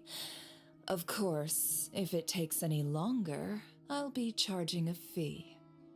Wait, what is this from? Empire? Is this something you've written, or is it from something I'm not getting the reference to?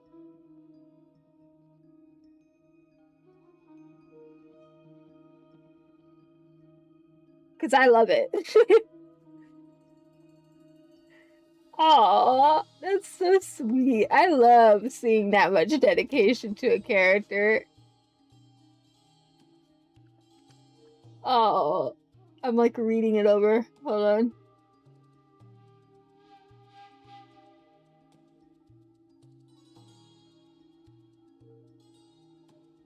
I love it. Oh, that's so cool.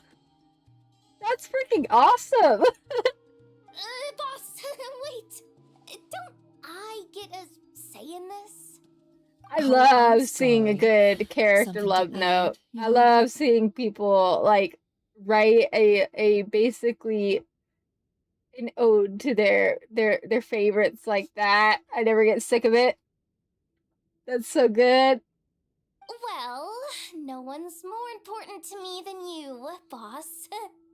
And remember how Lauma healed your eyes after that big battle? I think that's worth at least 2 or 3 days' work for the Frostmoon Scions. Are you completely incapable of acting in your own self-interest?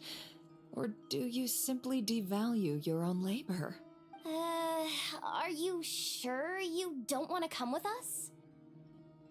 Who will see to our other work if we're all busy evacuating residents? Sandrone insists that Columbina is still alive, and we have a traveler to rescue. There's much to be done. But boss, I'm just worried that... Well, Nefer, I'll link up with you once my tasks are complete. What makes you think I'd need you to do that? I'll need it. And considering the way you approach certain matters, I think you'll be better off with me present. That's quite enough. Just focus on your work first. I bet we're in for an uphill battle here. But we can help out too. Inefa and I are gonna help Nasha Town's residents carry their stuff. Loading schedule. Store essential local research data and technology samples, then escort the people to Natlan. Understood. I will execute I know, this to the best of so my cute. abilities. Her voice is Great so stuff. adorable. Thank you, ladies. I've contacted the Lightkeepers. A colleague of mine will join us shortly. I will persuade them to conduct a thorough search of the region to ensure that no civilians get left behind. I think I've said that. Okay, I don't think. I know I've said this before, but I'm gonna say it again.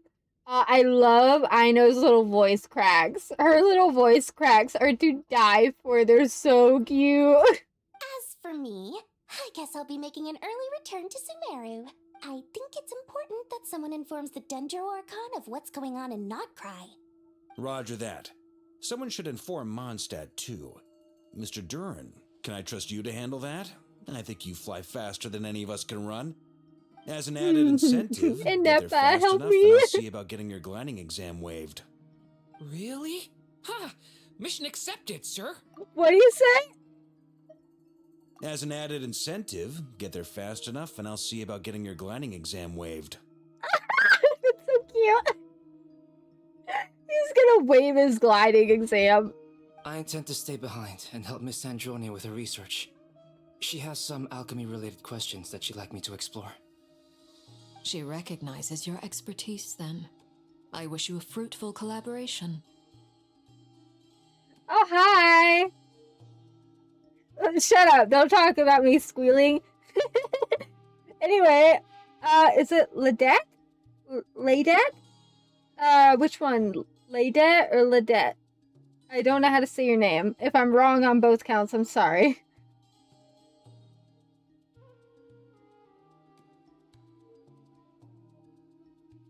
It's right? Which one? Ladette?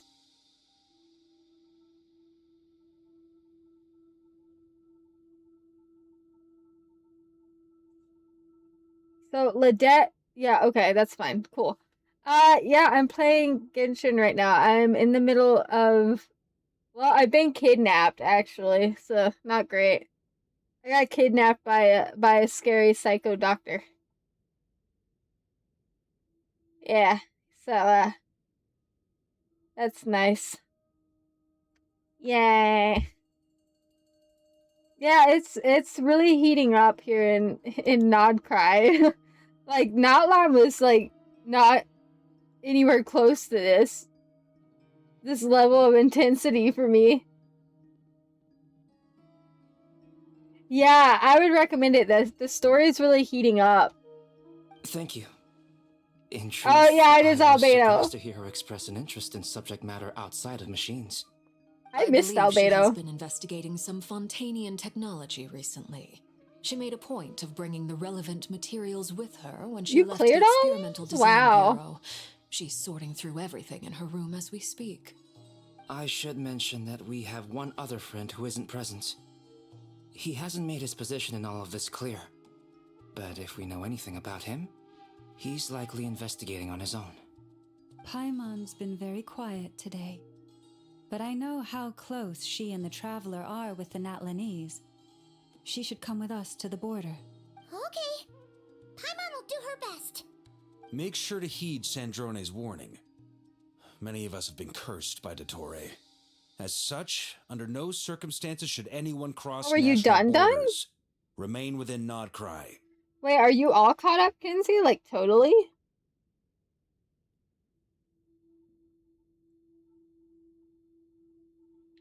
Yeah, okay, well, yeah, Fontaine is good too. Since you're talking about getting into it, I'll say this. Fontaine, awesome. 100% great.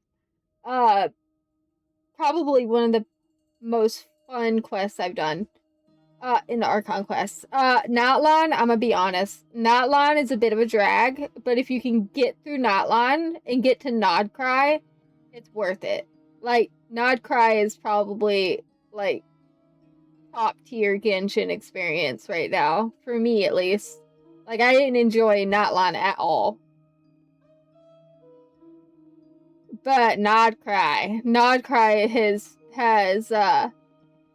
picked up what Natlan dropped and brought it way above board what it was. Like, it's so good. It's so good. That aside, personally, I have faith in Columbina. Things Yeah. look grim, sure, but who knows how it'll play out.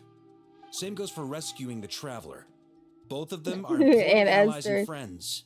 We'll be counting on you to gather intel on them, Miss Nefer. Well, Kinsey, the thing is, yeah, Durin is a big thing for me, but most people probably aren't as excited about Durin specifically, well, maybe some people are, but like me specifically, I was really excited about seeing my little dragon son. But even outside of Durin, like the quest is top tier. Oh, wonderful. You're all here. Nicole, I missed you. That voice again. Nicole? We need a guardian angel right now. That This was is great. loud, and it came out of nowhere. So mysterious. Sorry, this is the only way I can speak to you all right now. Please accept my apology. Anyway, time is short. I'll cut to the chase. We're still facing quite a catastrophe here at the world's borders. Alice has roped in every Hexencircle member she can get a hold of. Except for me. She told me I had to come and help you all out as a matter of urgency. I quote, "You love talking, don't you? Well, now it's finally your time to shine. Take these. Make sure the whole party gets one each. You'll be in charge of making sure everyone stays connected." Huh? Is this a Dodo communication device? Scanning. Unknown device. Analyzing. Unknown device. Conclusion. Cute. Very informative. It is cute Very and informative, good. I Inefa. believe that I quite like it. Thanks. This is no ordinary Dodo communication device. It's my very own special modified version. Specifically... Ah, sorry. I almost went off on another tangent there. Anyway. Yeah, it help is. It yourselves. is the main quest. Yeah, the main Archon quest. Well, yeah. I think they're asking if this is the main like story quest lineup. Yeah, it is. But I'm way behind. I'm way behind on what the current stuff is. I can probably show it on stream in a minute when I get out of this cutscene. But I'm catching, like, as the description says, I am literally just catching up. It's become a whole series, honestly. On my streams, it's just me catching up with all Genshin's content because I was very far behind. It will allow us to communicate over long distances within Nodcry. No more worrying about shuttling messages back and forth. What astounding technology. Am I right in assuming that it relies on your personal abilities to function, Miss Nicole? Yes, exactly. Right on cue, Albedo. Ah, I'd love to brag to you all about how it all works. But no, next time. Anyway, I'll be right with you all, serving as a communication hub. That's all from me. Head off as soon as you're ready. I'll be staying here to keep watch, and I'll be sending you my blessings. I will say this, Ladette. They have gotten a little better with the expressions. Specifically, Yehoda's had some great ones, but there's been others too. It's still not, like, super expressive. A lot of it is up to your, like, own imagination. But they have added a few really, really good expressions, like, during funny moments or when a character's feeling, like, high emotions. We've got animated tears now, like when they cry. Earlier, Paimon was crying about something and there were actual tears down her face.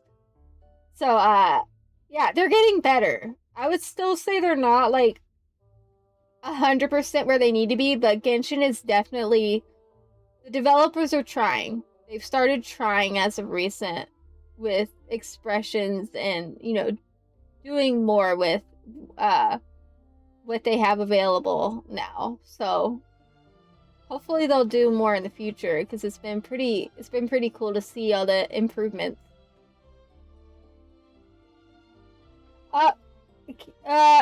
Wait, kittens. I'm a fake streamer by the way, guys. What are bits? I know what they are from other people's streams, but I don't know what they do. Like, what do you mean? Like, I think it has to do with affiliate. Like, I think I have to get my affiliate stuff. But I don't understand what it does. Oh, we're doing this again. Contact the Lightkeepers. Yippee. Oh.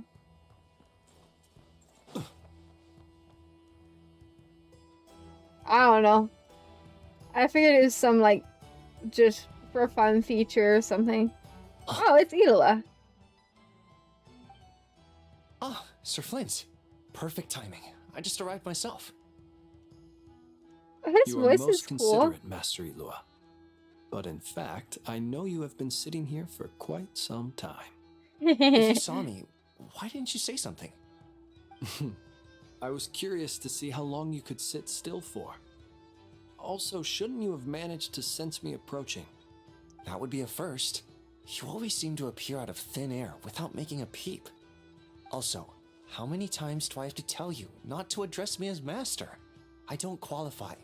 I beg to differ. Why should a young man so well versed in social graces as yourself not be worthy of that title? Please, Lord Flint's... Sir Flint's. I'm begging you, don't flatter me into complacency like you do with everyone else.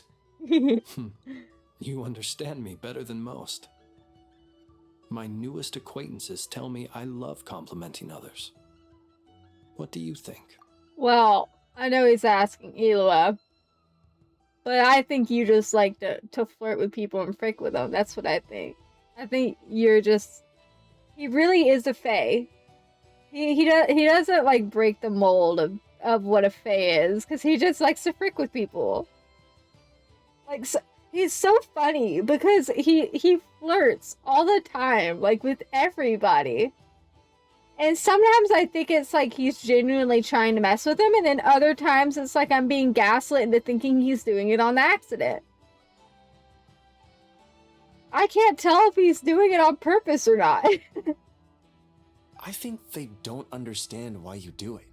You just love puffing people up till they're a big, happy ball of hot air that floats away into the sky. In all sincerity, I can only hope that they bring good tidings when they come back down to Earth. Is the situation that bad? We just held a strategy meeting. Let me fill you in.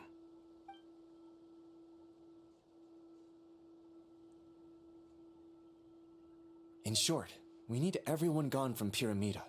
We also need a team of lightkeepers to scour the more remote regions of Nodcry for civilians to evacuate. I only hope we have enough personnel. We do. Old Man Nikita will definitely help, and we can recall anyone out on patrol to focus on this instead.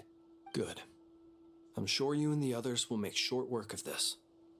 Now, don't forget, once you've completed this task, make sure you and the rest of the team evacuate to either Snezhnaya or Natlan as well. Flint? If you've got something to say, Master Elua, why not guess what I'm thinking right now? What? You mentioned that you have something else to deal with later. How difficult is it going to be? I doubt it will be easy. I know you're a lightkeeper, and it's your duty to protect others in times of crisis. But I have a feeling that you'll be walking into grave danger. However bad things have gotten in the past, Nodcry has never faced a mass evacuation before. But from the sounds of it, you don't intend to come with us. I don't mean to pry, and it's probably none of my business. But whatever it is you're intending, you don't have to go through with it, you know. I've been afflicted with some sort of curse, and I'm told it may well trigger if I set foot outside of Nodcry. As such, I cannot leave. I have to act, if for no other reason than to fight this curse. What? No. Why? Why would anyone want to curse you? There are plenty of people out there willing to trample over others in pursuit of their own goals. Frankly, Sir Flint, I am furious. You're making Oh, light night, of what night. is an incredibly serious situation. Bye, Composy. Indeed, Thank I you for am. hanging out. And? And what? I told you, I'm furious about this. Nothing I can do about it, I'm afraid. Things happen, and we just have to deal with them. If you find yourself feeling angry, perhaps start by drinking a big glass of water. He said go get hydrated. You mean you're completely unmoved by my anger? I'm devastated. Oh. Then allow me to express my sincerest regret. Come by the lighthouse sometime. We'll catch ourselves a few fish, have a little barbecue, play some cards, and bask in the sun. Maybe I need to spell this out. Lean in a little, Flint's.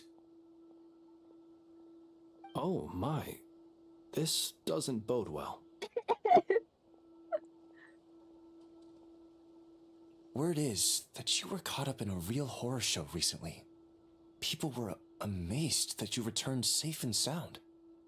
They've been debating whether you're even human. I've returned safe and sound from plenty of crises. When you say people, do you mean other people? Or do you just mean you? Fine. I'll be frank. You're not human, are you? Heavens. Now that's a horrifying thought. You know what? Forget it. We'll revisit this once it's all over. He's such a troll. A sound plan. Albeit a little ominous sounding. Just promise me you'll come back in one piece. All right? For you, Master Ilua. How could I refuse? Also, please pass my regards on to our colleagues. Tell them, thank you all for your assistance. Please put safety first as you proceed with the operation. He's such a troll. That's so funny. He seems so like... I have to keep searching for a path toward reality. Flynn is so, like, prim and proper, like, the way he talks, that you almost don't notice how much of a troll he is, and it catches me off guard every time.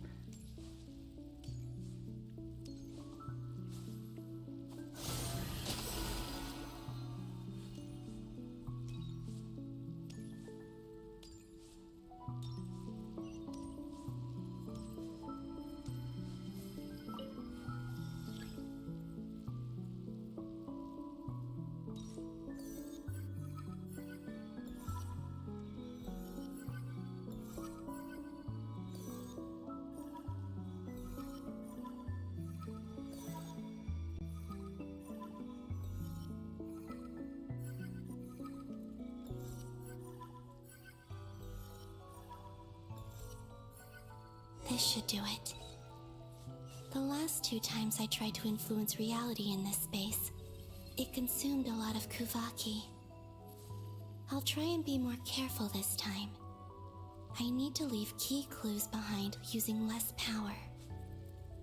I hope everyone still remembers what I said on Moon Prayer Night.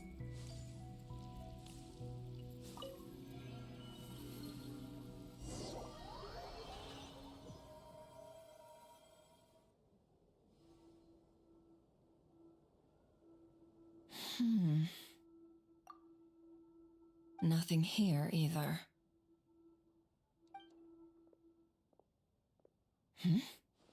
Flint's? Ah, Miss Nefer. What are you doing here?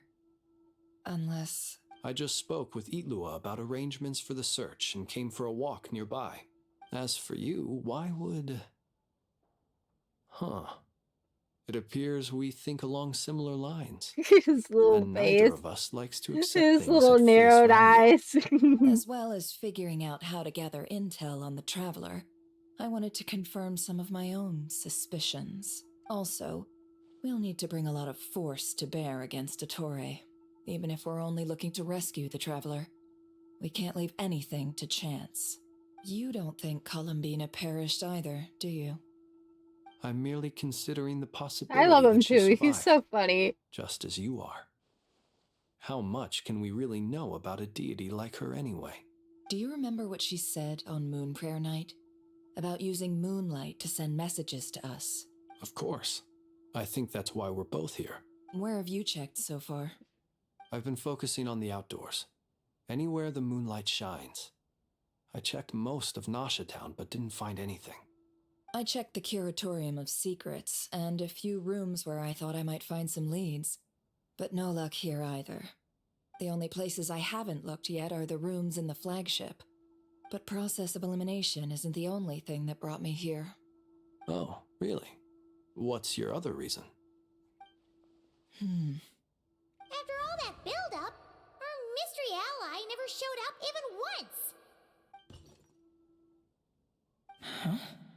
Am I imagining things?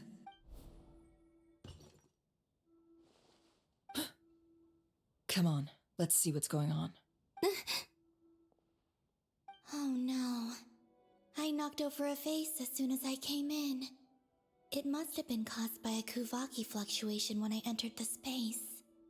Although, it seems like I'm not about to be pulled away this time. Oh, that's what that was that Looks like time. as long as I'm careful Okay. with my actions, it doesn't count as influencing reality. Anyway, is this the flagship? The traveler mentioned that's where she was staying. I only went into the lobby last time, so I've never actually been here before. Yeah, I understand that. I remember that sound happening early in the Archon quest. She mentioned where her room was. I think it's this one.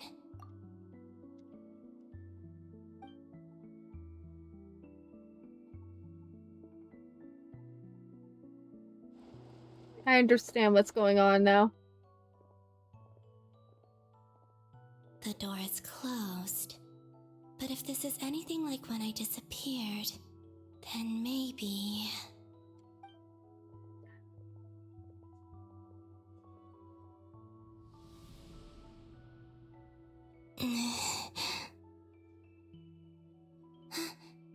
I'm in. She and Paimon aren't here at the moment. I hope she's okay. I wonder what happened to her after that battle with Dottore. Best not to dwell on that for now. I need to try and leave them some clues. Please, Traveler. I really hope you find this.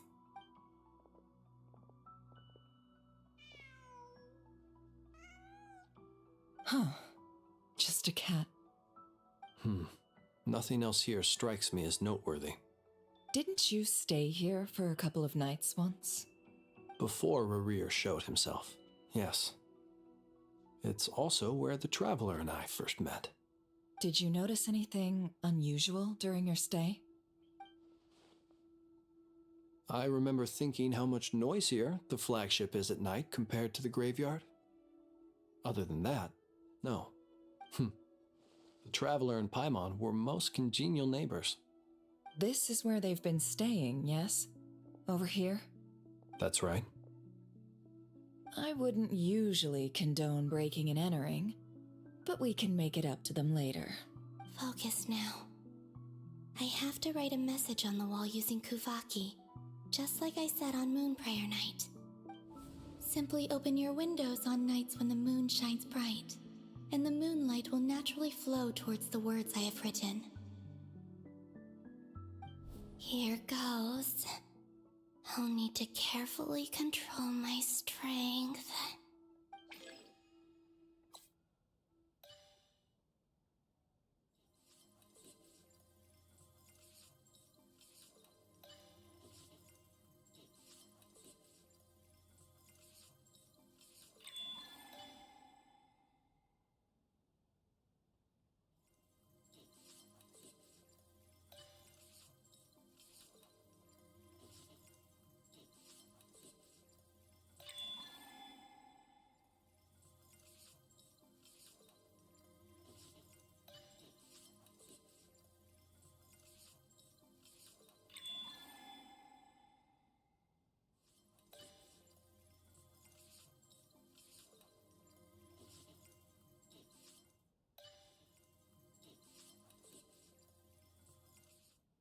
Here we go.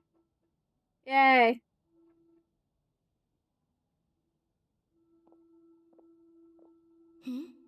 There's a noise outside the door. Is she back? Please, you have to see these words.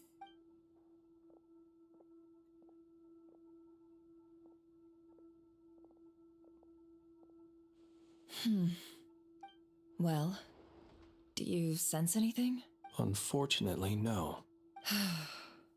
And this place was our last chance. Not necessarily. We've only looked in Nasha Town so far. Miss Columbina said she would leave messages at her friends' dwellings. It's still worth checking where Miss Lauma lives and where I live. Let's try and make some time to look into those then. Wait. What are you waiting for? Paimon might have overeaten slightly. What's that look for? This is a victory feast. Oh, wait. It's normal to eat a little more than usual. The traveler in Paimon. It's really you. But why are they talking about a victory feast? Huh. You worried Paimon sick while you were out there fighting Rare. So this is your chance to make it up to her, alright? Wait. So this is the night after the battle against Rare. How did I end up here? That's quite a long time ago now. Wait. Time. That's it. Every time I've entered reality within this space, it's been at an earlier point in time. Every one of those points has been before I fell into the moon's reflection. And everything I've done to affect reality really did happen in the past. Does this mean that within the moon's reflection, time flows backwards? Starting from the moment I fell in? Not long till Moon Prayer Night now. It's gonna be even livelier than tonight. Although, it's gonna be sad saying goodbye to the damselette. She seems like a really nice person. Paimon. No, I can't. Even if I make contact, they probably won't understand what's going on. And in any case, I'll likely get pulled away again if I do. Instead, I have to find a way to get them to notice what I've written using the moonlight. Wait, even I hadn't thought of doing that before Moon Prayer Night. They'd never conceive of that possibility. Is there truly no other way? Don't lose heart. We'll find a way somehow. Huh? Oh, you say that, but the Frost Moon is beyond the fall sky. If we wanted to go visit her, how would we make it through to the other side? We might not have all the answers now, but I'm sure we'll find a way one day. Huh. Guess someone's gotta be the optimist. The present. The future. That's right. There are still things I can do. What's your plan? Flint's, when you were staying next door, did you ever open the window? No. The rooms here are dark and damp, and there's such a buildup of dust on the windows that the moonlight can't even get in. I didn't think it was worth the trouble. The moonlight? I think I see where you're going. One moment. I'll see if the owner is available. Don't bother. Time is of the essence.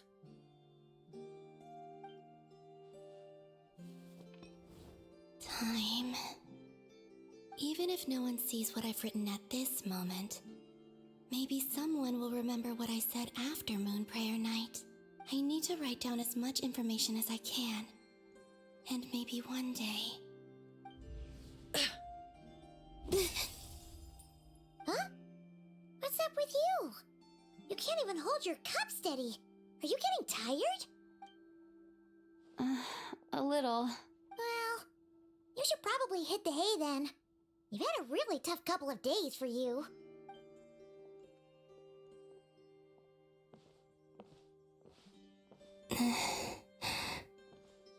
You truly have. You helped defeat Rare, helped me reclaim my name, and you helped the others organize Moon Prayer Night. Wherever you are right now, I'm sure you're still fighting against the injustices of fate. This is all I can leave for them. How I wish I could stay here, but it's time for me to go. I hope to see you again in the next time, and if the opportunity presents itself. I will surely return to your side. Huh. Columbina. She's alive. Oh. Not only that, but she's left us an entire wall's worth of clues. She even wrote down what would happen on Moon Prayer Night. It's just a shame we found it too late. I am here. Time in this place flows backwards. I am constantly moving forward. It sounds like she's found a way to influence the past using Kuvaki. But her future is our past. So, these words have been here ever since we defeated the Ray hero Solnari. We just never discovered them. Which came first, the chicken or the egg? Do you ever mull over questions like that? Only when I'm in a good mood and at leisure. Well, I never do. Everything that has happened already belongs to the realm of fact. As a business person, and especially an intel broker, what I do is extrapolate from those facts to try and read the future. An admirable philosophy. It's a means of survival. Let's go. We have a wall's worth of clues to share with the others.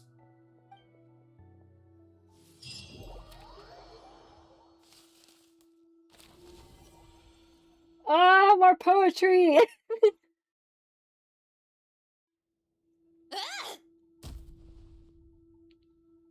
Give me a minute, Marionette. Hold on.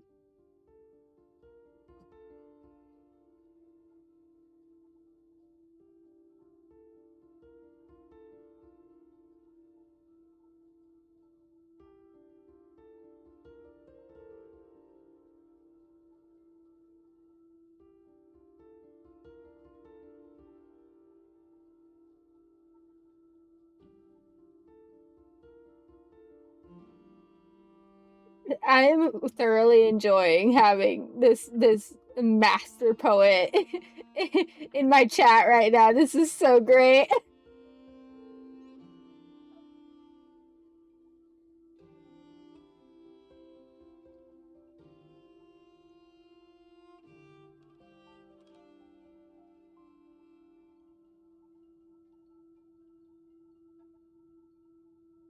It appears that the doctor's energy signature has changed to something similar to Kuvaki, but not like the Kuvaki we're used to. Nodcry's Kuvaki devices will only have a limited effect on it. I can see why you've chosen to place your hopes in alchemy instead. Also, I must say these books are rather profound.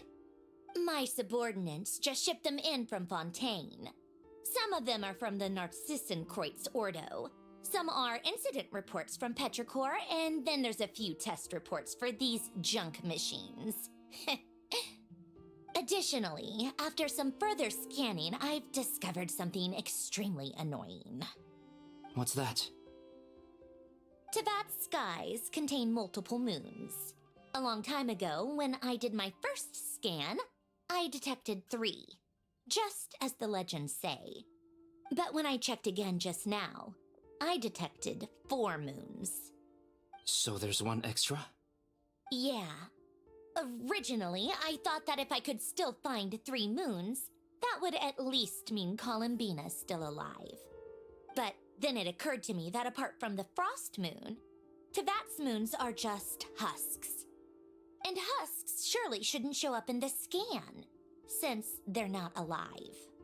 It's weird, isn't it? If we can't even distinguish between a dead and a living moon, how are we supposed to know whether a moon goddess is still alive? I'm gonna read this.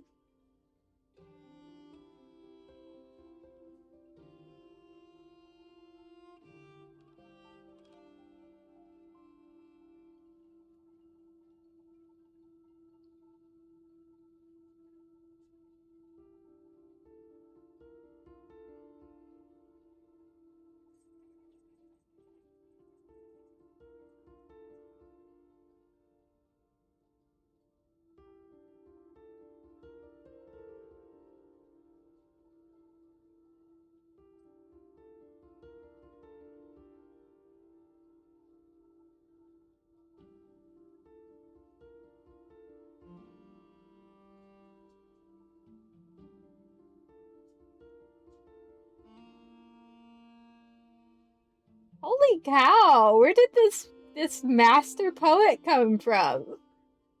Just dropping in my stream out of nowhere. This is awesome.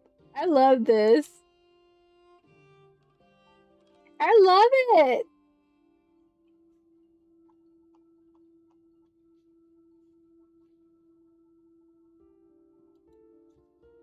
Or does this mean that the moon marrows are equivalent to the moons themselves? It's certainly possible. In which case, the fourth moon you detected may be Dottore artificial creation. So he wasn't bluffing. He really built his own moon marrow. Ugh, I'm so mad right now. It's easy to get overwhelmed when you have too much on your plate. Maybe you need to relax. Perhaps try going for a walk. Or simply take a few deep breaths. Nothing can calm me down at a time like this. I need more time, and I need progress.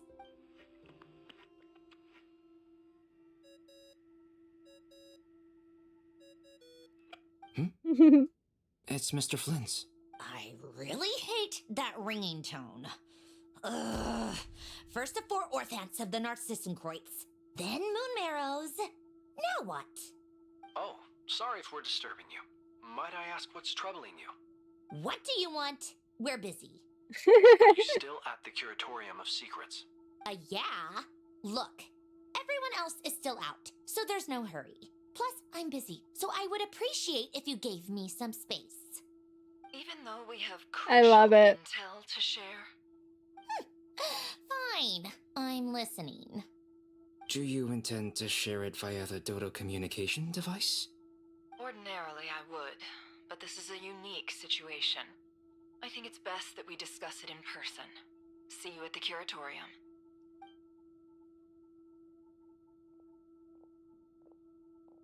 All right then. So, what's the situation? The rest of the team is still out working on their missions and evacuations, but we've decided to fill you in on the most crucial information first. Sandrone, you were right. Alambina is most likely still alive. Wow, I need to turn that down. Oh, but That's thank you best for the news we've follow. received in a while, by a long way. Whoa, I need to turn that way down. I didn't realize how loud that Random was. locations. Appearing in reverse order? Are you serious? But thank you. So not dying isn't enough for the moon goddess, huh? She has to show off too. Anyway, does this mean we can deduce her condition from the moon marrows? Miss Androne, there's nothing wrong with simply admitting that you're happy to hear the good news. I'm not. And she's the Shut least up. of our problems. We're facing a huge crisis. I think it's less flustered and more like startled. I actually got really startled by the alert sound because I didn't expect it to be so loud, and I kind of forgot that I'd set them up in the first place. Space she is in was created. But it doesn't seem like we can influence that space from the outside world.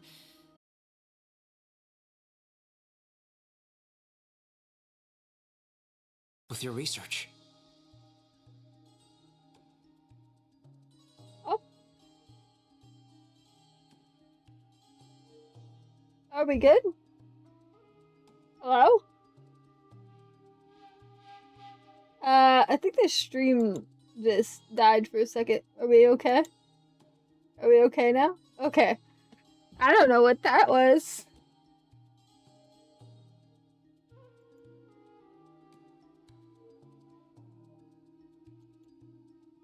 Huh. Yeah, I have no idea what just happened. It just had a tantrum, I think. Okay, we're good. All good. I doubt it's gonna help with breaking Dottori's energy fields. But who knows when it might come in handy. Better to have it all written down than try to remember everything when I need it.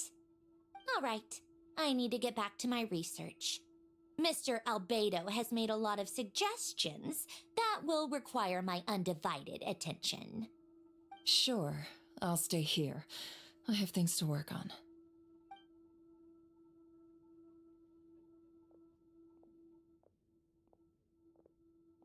No, listen. If you want to ramble, go for it. I am thoroughly enjoying it. I'm completely enjoying it. I swear, like, genuinely, it's great. I love it. Oh, right. She went with Varka to Natlan, didn't she? Good thing we've moved her and the traveler's luggage in here. I'm a sucker for some good writing. Like, just saying. Yeah, you don't have to worry about, like, oh, you know, the rambling here. I enjoy it, personally. Speaking of the traveler, where could they be? We got kidnapped. There's a note. Oh, is Paimon gonna look for us? Paimon here. Not in at the moment, but if anyone needs to borrow her stuff or the travelers, go ahead and help yourself. Paimon won't be mad. Oh, okay, no. Also, traveler, if you get back before Paimon, make sure to get some rest. Paimon misses Oh you my a god. lot, Oh, Paimon. You're hurting my soul. How sweet. Well, since you offered, Paimon, don't mind if I do. This is the traveler and Paimon's luggage. All the items they use day to day are here. It's well organized. I wonder which of them is responsible for that. I'm What do gonna we have cry. here?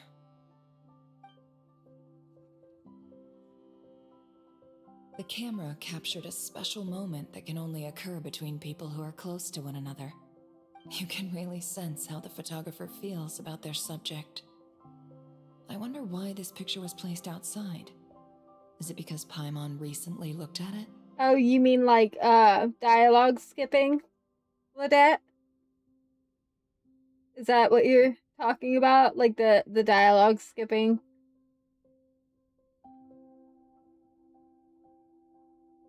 Yeah.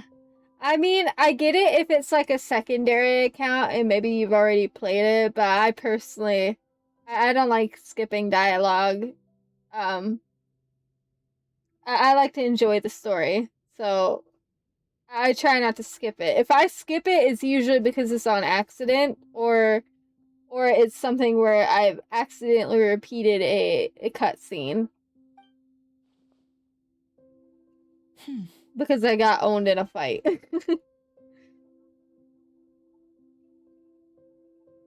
This is breaking my heart. This must belong to the traveler. Perfect. I'll use this. Hang in there. We'll find you. That's the real claim. I mean, yeah. I'll say this much. I'm actually not very good at video games. Polonia. Search keyword world formula and bring me all relevant books. Okay, cool. Anyway, yeah, I'm not actually very good at video games, nor am I a gamer. I don't consider myself a gamer. I'm not good enough at, like, coordination-based things to be, you know, I don't get my enjoyment out of that. Like, I can't play, like, shooter games or, you know, I can't handle that stuff. So when I play a game, I'm usually playing it for the story. I like story-based games primarily. And then sometimes, like, a good puzzle game or like, a social game, like, with other people, that's fun, too. But, like, shooter games or anything like that. So think, like, Call of Duty, Rocket League, Fortnite, that stuff's not really my thing. I'm not into it, but yeah. When I play a game like Genshin, I'm not playing it for the gameplay. The gameplay's fine, but primarily I'm playing it for the story and the characters. So if that's something you enjoy, then you'll be pleased to know that here that's always like the focus for me when I'm playing a story game is I'm focused on the story. Actually, pretty funny, like, little tidbit about me. All the characters that are built in this game in any decent manner are not mine.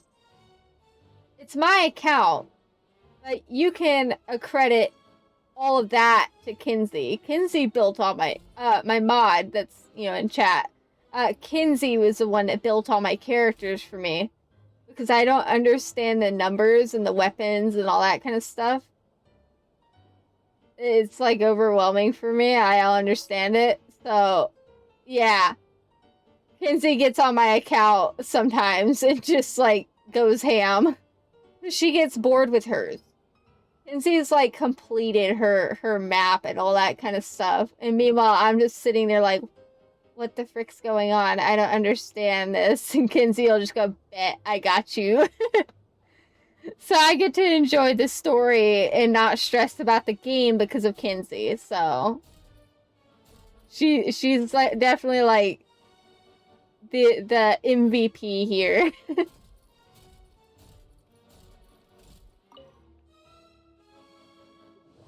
Alright, let's scan this stuff.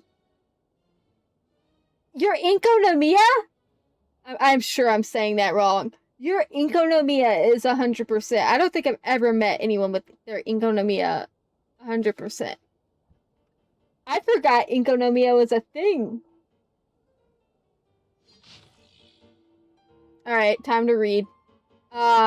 We were assigned to the same lab. I was nervous at first, since everyone said that he was a child prodigy. Since the disaster, such people are more precious than ever. I had thought that an institute star recommended by higher-ups might be more full of himself, but he's much better than I expected. He's just not the most sociable sort. No obvious symptoms. I made a huge mistake and knocked over an ancient geometry machine that took a lot of effort to bring back from the desert ruins. The machine came to life and made a huge mess of things. Though he's a lot younger than me, he's really smart.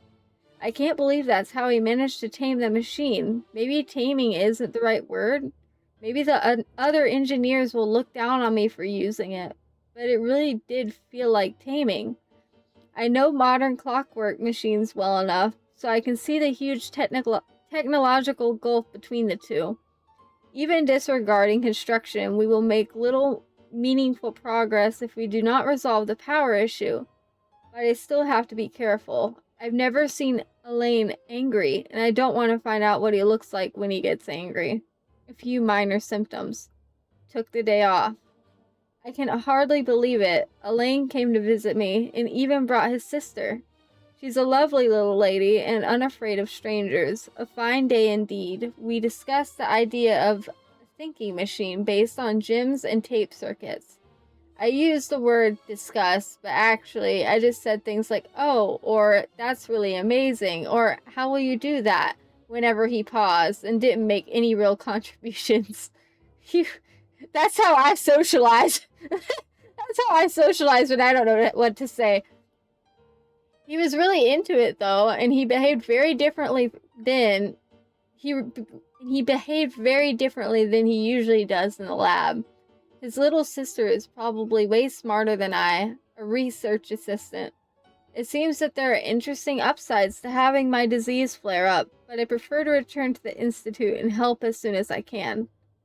The additional machines got here. The previous ones are no longer usable since they were completely dismantled, but it did clear up a lot of things, at least according to him. Something about it being driven by the elements in the ley lines, an interaction we cannot recreate with our current level of industrial precision and material science. I helped to compile the report, but there's so much I couldn't understand. Apparently, lots of people are secretly unhappy that Elaine is getting more research resources than they are. But if you ask me, everyone's smarter than me, and they should all get along. We'll make the world a better place that way. His sister said that some of their friends will be joining the Institute. I'm looking forward to meeting them. No obvious symptoms. Hold on, I need a drink. That's a problem with reading, like, the long stuff in here. I feel awkward just reading it quietly, so I just choose to read it out loud, but it makes me really thirsty. Oof. Alright, where was I? Join the lab as new partners, but now their conversations are doubly confusing. Oh, I understand every word on its own just fine, but once they string them all together, I can't make heads or tails of it. Jacob is really the only one even close to being on the same level as me. I feel ashamed just writing that. An adult looking for reassurance from a child as young as he is. I feel like I've lost all the self-respect a grown-up should have. Based on their research on prime energy machinery, seems like they decided to adopt this name. Elaine and Reen are, I think it's Reen. Renee? I'm gonna go with Renee. Elaine and Renee are thinking about trying to use the characteristics of Osea and Numa to construct a new kinetic core. A few minor symptoms. I may have contributed. Well, maybe. I went on a picnic with Elaine, his sister, Renee, and Jacob. I was technically supposed to be field research, but the idea came from Elaine's sister and me. We thought they lived all too little outside of the research, so we asked the Institute's director to arrange something. Petrichor is not exactly the most exciting place, but the scenery is quite lovely, since you can see the great waterfall. I bought a camera from the Institute to take photos for them. I do hope we'll have more outings like this one, especially since that means more opportunities to take photos of his sister. After all, Elaine is always working. Given how he will not be with his sister as she grows up, these photos will come in handy later when he begins to regret not spending more time with her. Then he'll be able to see how she was at different times. And it won't sting quite so much. If only my family had enough money for a camera, and if only things hadn't gone so wrong. I'm sure my mom would have taken lots of photos of me. Renee and Jacob like Elaine's sister a lot too. When the four of them hang out, she sometimes acts like an older sister to them, despite being the youngest. A fascinating dynamic. Seems to be interested in the ruins and the stone statues here. Renee also mentioned something about a troop and seals. Even though we went out there to have a bit of fun for once, they were still thinking about research. No obvious symptoms. Took the day off. Elaine's sister came to see me along with Jacob. Elaine and Renee couldn't make it because their experiment is at a critical stage. They didn't have to tell me any of that, of course. That I was able to help at all despite my limited abilities is already fulfilling. I heard that Elaine and the Institute's director came to see me separately while I was unconscious. I feel bad that they came all this way for nothing. I wasn't even awake. Still taking time off, but I hope to go back and help them again soon. Ugh, I'm gonna make it. I found out that they were graduates from the Narcissus I don't know what that word is. Institute, and that made me really happy. They talked about the director and the vice director, as well as their adventures, and it made me feel like a kid again. The only detail that didn't make sense was the cake the vice director made, because it felt like punishment when we had it. After the disaster, I lost contact with pretty much all my friends. I'm so happy that they were able to find each other again. I wonder how my friends are doing. They're probably trying to rebuild the Institute. I've got to go check it out next time. Talk about the thinking machine again. I had an idea about making a thinking camera so that it would take photos of those precious to him while he's busy. He thought it was kind of pointless, but that it had security and surveillance applications. They did it. The light bulb came on. I was lucky to have recovered in time to witness this historical moment. It's quite a pity, but I hope Renee and Jacob will make the breakthroughs of their own. In their own research topics. I also hope they get better assistance than me. No obvious symptoms. Took the day off. There were several visits while I was unconscious. It's a shame. All I could do is read the letters they left behind. Jacob left me a note, inviting me to his and Renee's lab. There's something they want to talk to me about. I hope I can get out of bed soon. Anne brought flowers for me, but they had already wilted by the time I woke up. Took the day off. I was able to get out of bed today. This is where I first met Elaine. For a time afterwards, I documented the experimental procedures and phenomena based on his oral descriptions while standing here for the first time. He was trying to start up the machinery below in an ill-fitting lab coat. Renee and Jacob later entered through that door, and Elaine would temporarily forget to act the young genius, rushing towards them like an energetic kid. Here I bore witness to the first successful controlled annihilation reaction. The brilliant light casts a deep, dark shadow, and I believe his history was made in that moment. Will someone like me, so excited I knocked over the ink bottle, play a role in an event that will go down in history? Behind the locked door on the other side is Renee and Jacob's lab. It seems access was limited due to the dangerous nature of their research. They are destined to become towering figures in history. I guess Elaine moved to another lab. Based on his plan, once the energy problem was solved, he would study kinematics. I'll go greet him later. I wonder how Anna's doing now. What manner of beauty will she grow up to be? I'll stop writing here. I don't have much time left. I hope everything goes well.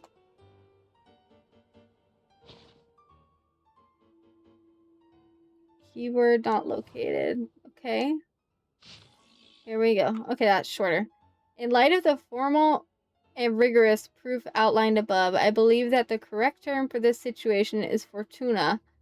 It is an ancient Rumurian technology, a wisdom unparalleled. I never imagined that Rumurian ideas would be so similar to the computation graph that I have named World Formula. This is strong evidence. Human civilization is bound to lose its potential amid ongoing exploration and evolution. Humanity's decline is, in truth, unfolding at this very moment. To put it bluntly, ladies and gentlemen, the apocalypse draws near. This is not the hallucinatory babbling of some wandering monk from Sumeru. Rather, it is a logical deduction grounded in reason and natural philosophy. Please take a look at this diagram. Beneath the most hidden of all hidden, the number of cycles. That is, the number of higher particles can now only be 4. No new world cycle can be generated through reconciliation. In other words, the end of this current samsara is the end of infinite light. The sparks of civilization are all but extinguished unless we begin to consider introducing variables beyond the existing system. After all, the world is itself the external manifestation of a dream, and therefore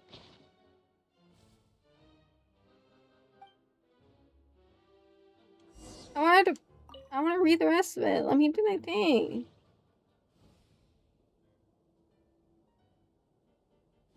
What you mean?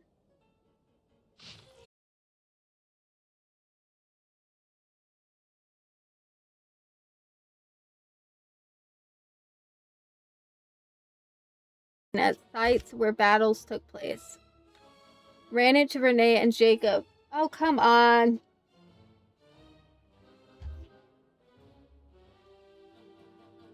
I don't think my stream likes that I'm reading. Hidden like that. Can I go on, please? Thank you. The assistant doesn't seem reliable, caused some accidents, just another obstacle to overcome. This kind of machine seems to take arbitrary external forms. Quite interesting. Research will focus on power source. Research prime energy machines. Assistant took the day off. Asked Anne for help. Recommended Renee and Jacob to the director of the institute. Research prime energy machines. Assistant took the day off. Asked Anne for help. Suggested she join the institute, but she wasn't interested. Researched prime energy machines. My assistant still isn't back. I'll go to pay a visit. Found Renee and Jacob's adoptive father with my own adoptive father's help. Supplementary prime energy machines have arrived. Should be able to make progress now. Assistant seems to be in good spirits. Probably just a minor illness. Research prime energy machines. Renee and Jacob joined the Institute. They've been assigned to my project. Field research today. Interesting machine statue. Researched prime energy machines. Researched prime energy machines. My adoptive father visited, but I was too busy to host him. Anne scolded me. I'll remember to apologize next time I see him. Researched prime energy machines. Assistant took the day off. On the threshold of a major breakthrough. Assistant took the day off. Too busy to visit. Anne scolded me. I'll go tomorrow. On the threshold of a major breakthrough. Forgot about the visit. I'm sorry. We'll invite everyone to go with me. Took the day off. Assistant took the day off. Went to visit. An idea, a virtual neural network based on a vast quantity of thinking units instead of logic trees. Cameras. Research prime energy machines. Assistant took the day off. Research prime energy machines. Assistant took the day off. Research prime energy machines. Renee and Jacob went to begin conducting their own research today. A breakthrough. Or assistant took the day off. A breakthrough. Patent application process is too annoying. Forget it. Assistant's condition seems alright. Still a little worried. Considering the gap in medical technology, advised assistant to go to Sumeru. Took the day off. Researching machine kinematics next. Must make a materials list. Visit. They said a bigger lab has been prepared for the kinematics experiments. But I've decided not to move for now. Visit. Been urged to move the lab several times, but if the lab is moved, my assistant might not be able to find it. A pain. Visit. Moved the lab. Okay, it seems like there's a lot of stuff going on in regards to this whole situation.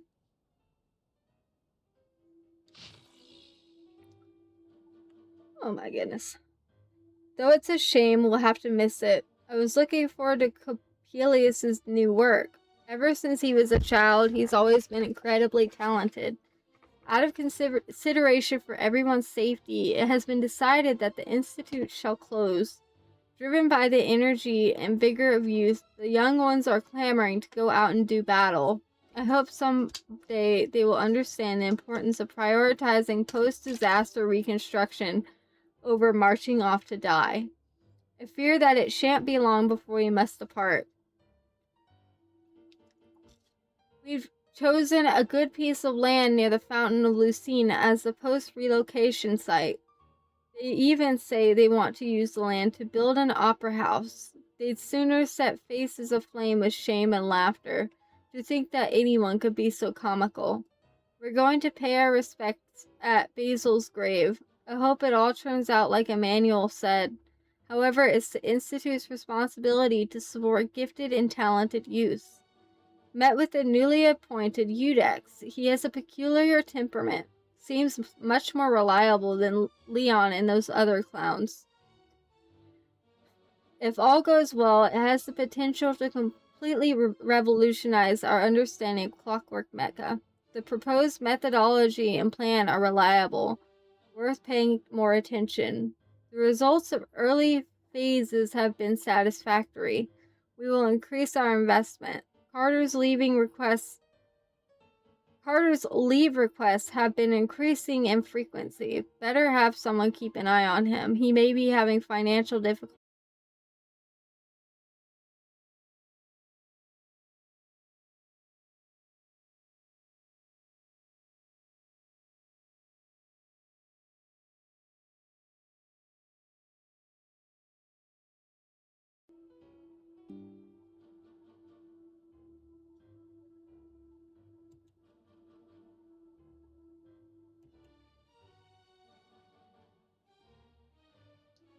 It's having a fit. I think I fixed it. We'll see. Anyway. Although the proposed research plan is expected to face challenges in obtaining recognition, I believe it holds significant practical value, so it justifies approval. Toxins remain in the soil and water and have not yet been fully neutralized. The water is producing deformed oceanids. In a way, this could be a reflection of previous events. I only just learned that these are Carl's adopted children. It's a shame that the Institute no longer exists. This could be the biggest breakthrough in a century. It will change all of society. The report mentioned abnormal movements. I'll have to find a chance to talk to Emmanuel about it. Okay. And then the last one. Sorry, I'm in it for the lore, guys. I know this is probably boring. Oh, okay, that's it. Yay, we're done. Sorry, I know that's probably so mind-numbing, but you know what? You gotta do what you gotta do. Alright, anyway.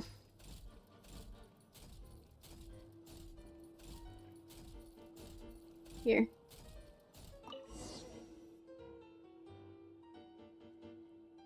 Let's see. This one is Ontonki's sermon dictation concerning the apocalypse. I believe that the correct term for this is Fortuna. This was an ancient Romorian technology, a wisdom unparalleled. I never imagined that Romorian ideas would be so similar to the diagram I have named, the world formula. This is strong evidence that human civilization should gradually shed possibilities as it continues to explore and evolve.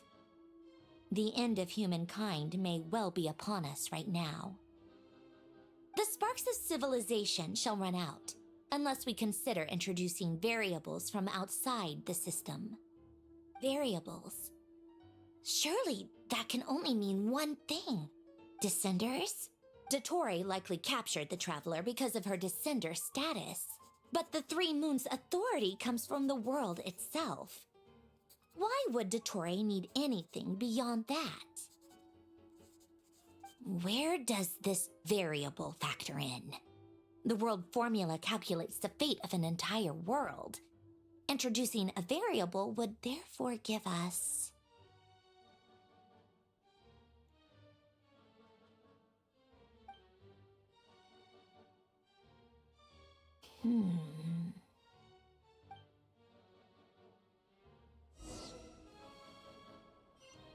Polonia, search keyword pathway and bring me all relevant books.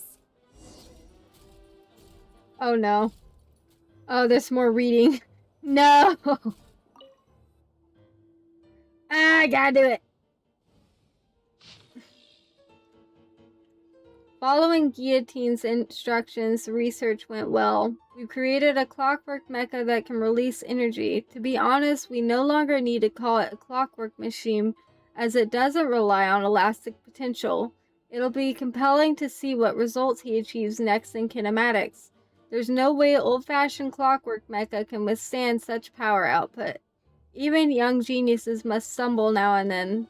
The thought of using this sort of unstable energy source is impressive, though we have long observed these unique energies in Fontaine's atmosphere, water, and organisms.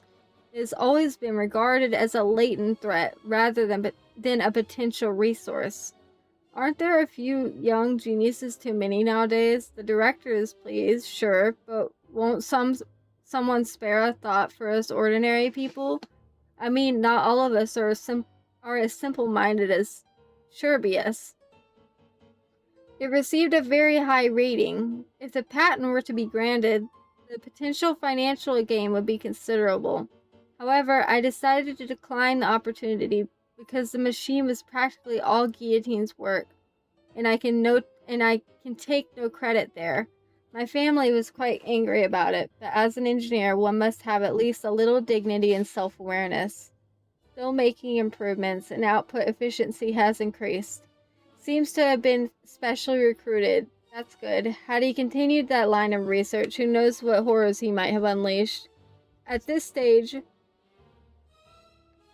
we have to pull out. The director says everyone will be given a position and research resources after reconstruction. But I'm afraid if it were me, I would use this as an excuse for a major shakeup. People like me won't get recalled anyway. Never mind. I've been pretty happy these past few days. I guess I'll consider it my retirement. I'll go to the city and open a small workshop, repairing watches for folks, cameras too. Right, I'll see if I can make a waterproof clock. With the way things are going, I might make a killing in the future. Keyword not located. Alright. Anyway, when it comes down to it, our research directions are different. So I applied for a new research lab with the director, but there's nothing for it anyway. Elaine is incredibly intelligent, but he only trusts himself, and doesn't trust our observations or accomplishments unless he reaches the same conclusions through his own calculations. Well, it's okay, since Elaine is making the world a better place in his own way. I trust him, because this is the world that Anne lives in. Even though the Institute is full of people, I don't have many friends besides Carter. It feels like everyone kind of dislikes us. Renee managed to acquire something powerful to research. Apparently, these appeared after the disaster and are very dangerous for most people. But I feel okay. Maybe my constitution really has gotten a lot better. I helped Renee out. When I visited him, I found out that he also attended the Institute. We didn't tell him about the vice director abandoning us, or it would have made him sad. If only we could have helped him just like I was helped. After discussing it with Renee, he finally agreed to give it a try. He said since it's dangerous, everything needs to be made clear to Carter, and he must make the judgment himself as it concerns his own life. But if it's successful, then he'll survive just like I did. Oh, welcome back. I'm still reading. I'm still stuck reading. I'm in it for the lore and the story, so I'm just making it through. Alright. I must scan the small stuff first. Small looking stuff. Clearly it's not that small. About the Golden Troop, comparative studies have been conducted on the surviving ruins of ancient orders from across the land. While they all had different names, the scripts and images left behind support the conclusion that they share the same origin. Ancient scholars believe that all arcane arts originated from a pre-Lemurian civilization. A belief that now seems to be much more than mere speculation. Fortuna seems to be the name of a symphony. Lemurian musicians call it the Musica Mundana, or the music of origin. In their eyes, the rise and fall of civilizations, as well as the fates of mortals, are all orchestrated by the movements of a symphony, and when a civilization perishes, a new one is always born in its wake. Their philosophical system is complex and enigmatic, bearing almost no relation to modern Fontaine's natural philosophy. However, this is hardly surprising. According to historical records, after Memoria was brought to ruins, the refugees fell under the Lock Knight's Arrhenius sway. They willingly forsook their ancient faiths, tongues, and writings, embracing a life of devotion to the gods as our forebears once had. I hinted at the matter to the Golden Hunter in an oblique way, since the Meretrus hunters who first pledged themselves to his cause were all descendants of the Lock Knights. Praising the benevolence of Arrhenius seemed like the safest approach, and inquired about his knowledge of natural philosophy from that era. He was silent for about half a minute, then told me not to probe too deeply into those ancient philosophies, saying there was a reason they had been forgotten. Still, as a gesture of gratitude, the Golden Hunter was willing to tell me the names of these patterns.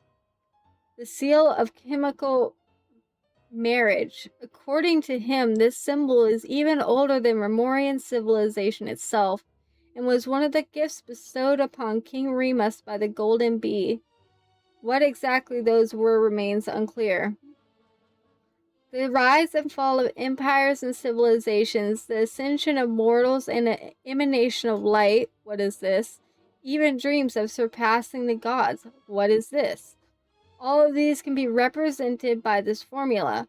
I cannot understand it at all. He declined to elaborate, and so I can only record these matters here, as they were told to me, in the hope that those who come after might one day decipher their meaning. Keyword not located. Okay. Fundamentally, what the ancient order designated as marriage was, in essence, an interpenetration of ontologically distinct orphans. As you can see, it is a magic set in motion by the three particles above the kingdom. Yet its metaphysical origin lies in the emanation of the four particles beneath the firmament. The alchemists of Conria are prone to disregard metaphysical. There's so much metaphysical sentiment and effect, pursuing instead the gold of the ignorant within the material world. It is for this reason that their crude inquiry cannot.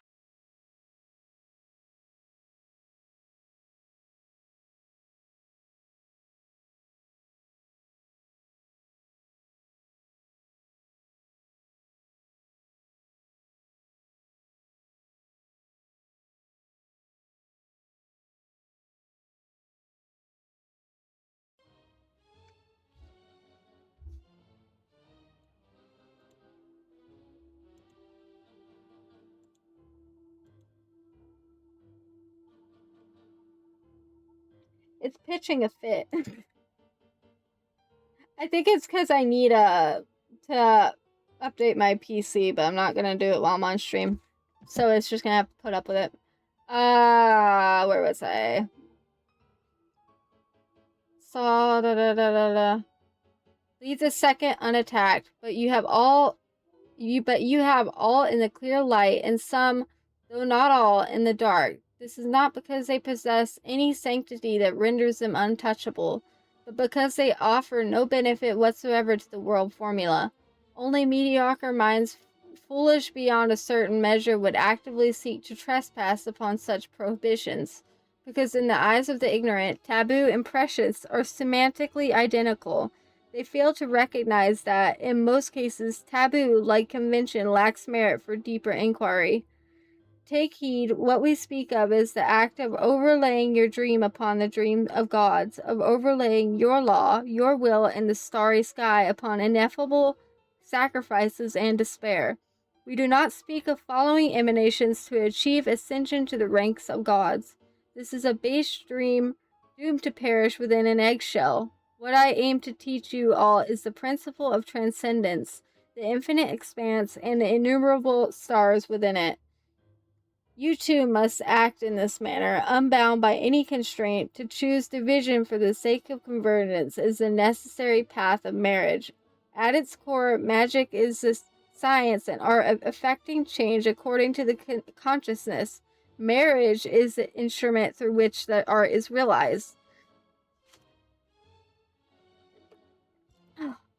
It is neither the subject that creates art nor the object that art is created upon. The subject is always and can only ever be consciousness itself.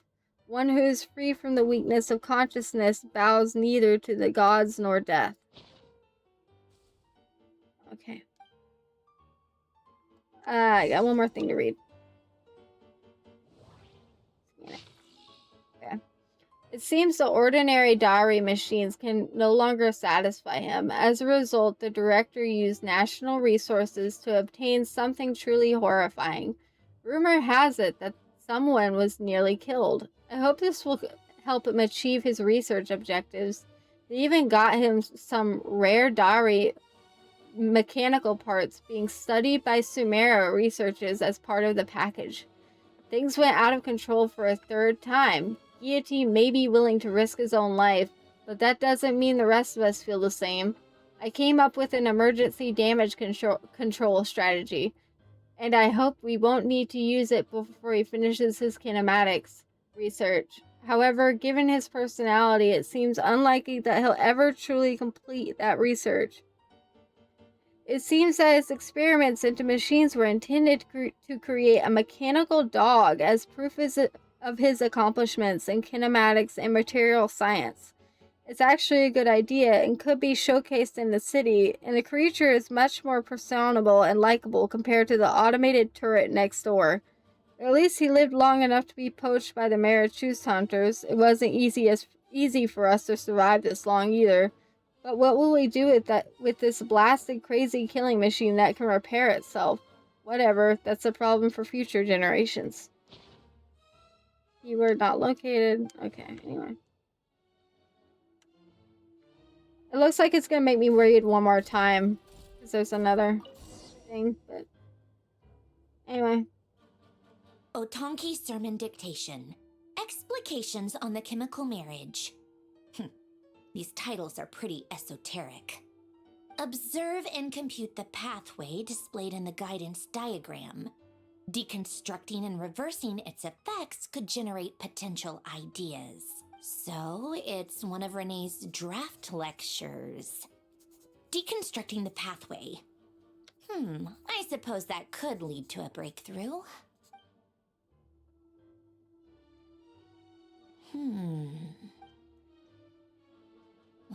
This is so long. This guy sure loves showing off his knowledge. Girl, you ain't the one having to read it aloud. Polonia. Search keyword tree model and bring me all relevant books. Oh.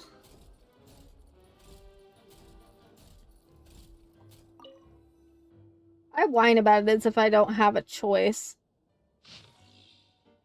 Okay. Here we go. The ocean gave birth to all, yet also devoured everything. Legend has it that in the first era, the earliest people were self-supporting in their virtue, needing no laws or authorities. The envoys of the heavenly city walked the earth, and with their guidance, the people enjoyed enduring peace, prosperity, and abundance from the ancient days. This heaven-blessed reign lasted countless generations until people grew tired of their inscrutable eternity. Their offspring ceased to listen to the oracles. Instead, they desired things never promised to them by the divine, trying to break free from their fate. Enraged by their behavior, heaven sent gigantic waves to smash the settlers' cities. 100 days of rain came afterwards, and the roaring tides drowned all sin and irrigation, and thus were the early people brought to an end. When the tide receded and the earth was revealed again, no cities nor civilizations now stood above the high waters. Survivors and the newborn alike lived amidst the forests and rivers, shorn of all knowledge and wisdom. Human lives were no different from those of wild animals on the earth or in the sea, driven on by the laws of nature, muddling through time with neither beginning nor end. Untold years passed, the throne of Gurabad was established and overturned in the far south, and the noble kindred of the east once reached the rim of the high waters, all while our ancestors remained bound by ignorance and superstition. Civilization and order were finally restored to the land named Fontaine the day the great king Remus descended upon Meropis in his golden fortuna. He taught people how to farm and raise crops in the land, and built temples and cities with giant rocks to house the people. Most importantly, it was he who spread the beauty of music and art, which differentiated humans from other living things, causing them to see themselves as masters of all things. With his immortal fleet, Remus conquered all the islands on the high waters. Even the great dragon beneath the abyssal depths submitted to his power. Those were the best days since the end of earliest peoples, and eternal prosperity seemed so near at hand. The God King and his people indulged in the sweet dreams of carefree lives and fantasies of never-ending progress. However, the seers prophesied discord. The greatest empire will face the most utter destruction. And this is Fortuna. Thus did the God King derive the primordial plan from the 7-day rotation in the flowing winds of sea and land, and composed a harmonious symphony of prosperity. He believed that so long as all the cities echoed with this greatest of songs, they would escape the judgment of fate, and at last reach the land of eternal bliss. But thusly do the ancient writers concur. Oceans will rise, empires will fall, and the only constant is change. Keyword not located. Why are all these so daggone long?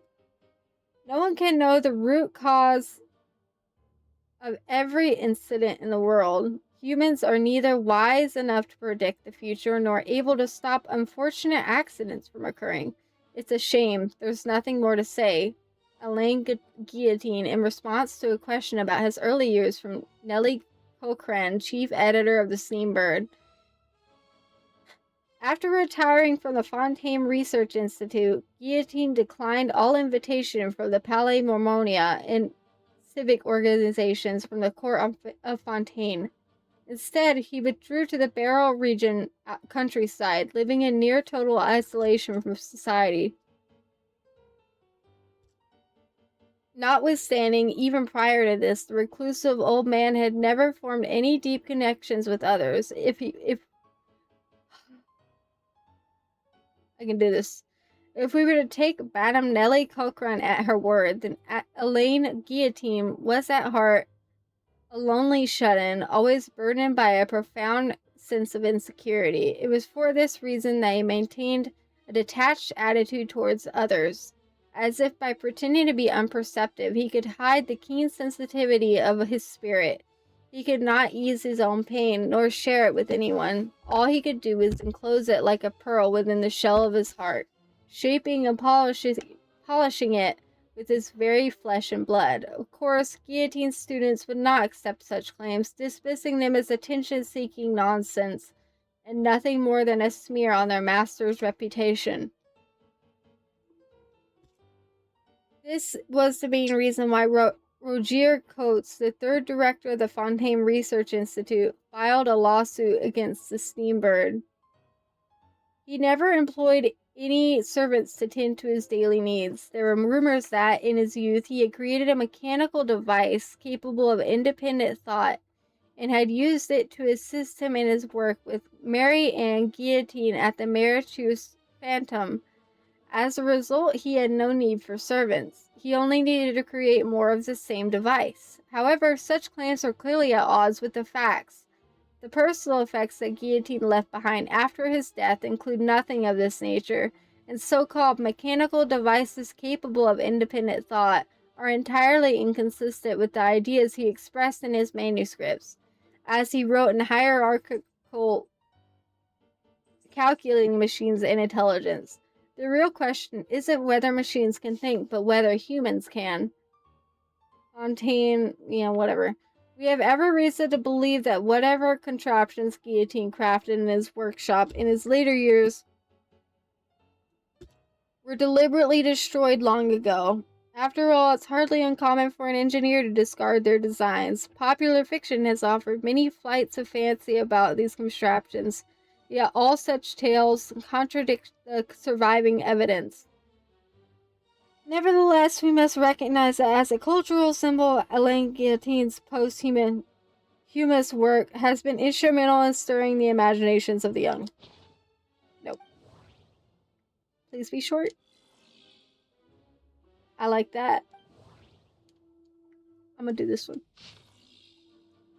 Okay, it's kind of long too. Well, frick me, I guess. So this... Wait, do I actually have to do this one?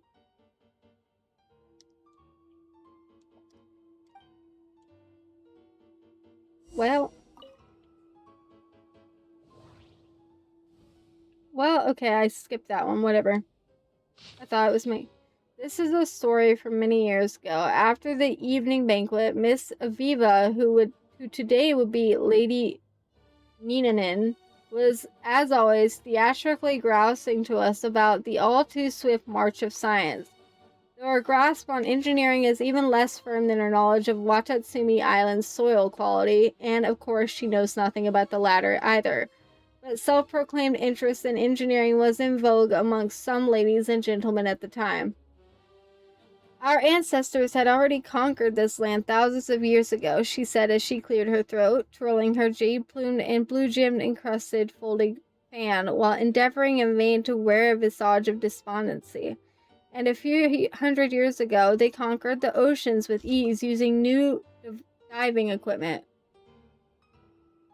Today, some noble young folk have suddenly got it in their heads to use a so-termed gravimeter to break free from the Earth's shackles and conquer the skies, and surely I fear their dream may yet become reality in the near future.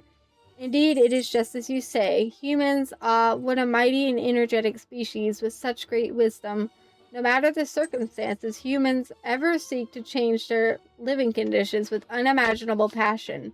The Steambird editor immediately opined, in truth, when it comes to mechanical engineering and theory, humanity is already on par with the Creator. They have conquered most of the natural world, and by their will they can shape this world anew. Ah, that's not what I meant to say, Miss Aviva said with an affected sigh. Those distant and dark unknown continents, those ruins hidden beneath the seas, all that romantic exploration and trailblazing, such great achievements, that which has put the glorious achievements of our science and reasoning on full display, have all but become lost. I can't make it. It's almost done. Lost to our civilization. Our forebears reached too high and achieved too much, leaving too little for us to explore or conquer. Could there be a sadder fate to befall those ladies and gentlemen amongst us who were born to crave the exploration of the unknown? Here her pretentious invocation of the legendary King Argudi's words seemed an attempt to prove how truly this state of affairs hurt her. However, everyone simply sat around lazily, at most giving polite nods. Lady L lightly yawned. Seeing how no one answered, Miss Aviva's enthusiasm faded and she proceeded to switch topic to next week's ball. This was, evidently, a more popular topic, and the stiff atmosphere once again grew lively. Monsieur Ratar was just about to regale us with a tale he had heard in Sumeria regarding a tower, a mage, and a glass ball, but before he could begin, Mr. Cyric, who had remained silent till now, interrupted. Good, Miss Aviva, the things you said certainly left an impression on me. He lit a cigarette. However, you need not worry. There is still one space that is yet to be subdued by humanity, and indeed, if the required techniques do not emerge, I fear it never will be. Where's that? Ratar asked, a sullen look on his face. He had been so very confident about his monkey story after all. Time. The room fell silent momentarily before all present broke out into laughter. What preposterous talk, Dr. Rainier declared, trying not to laugh. Firstly, how can time be considered a part of space? Can you separate yourself from time and exist independently in space alone? What do you mean? I mean to, at this moment, still be speaking to me. I mean to, at this moment, still be speaking to me, and in the next disappear without a trace. Is this possible? He waited for a moment, as if waiting for others to think. Obviously, anyone with the capacity for rigorous thought would know for certain that much like length, width, and height, time is also a dimension of space. As such, it is a part of nature and can thus be conquered. Utterly preposterous, the doctor muttered, but did not refute the statement. I have been involved in research of this sort for some time, he continued, and I have come up with a machine that can allow people to travel through time as they please. This machine will be ready in 2 months. At that time, Miss Aviva, I invite you and all the ladies and gentlemen present here to my workshop to bear witness to humanity's next great achievement, the conquest of time. Miss Aviva did not speak. In fact, from her expression, our noble friend did not understand Mr. Cyric's words at all. Alright, well, it's not gonna let me have the other book. Anyway.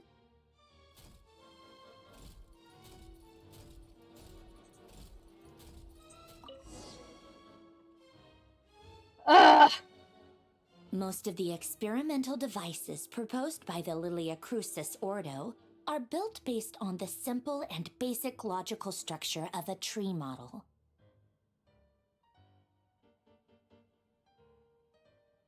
Lilia Crucis.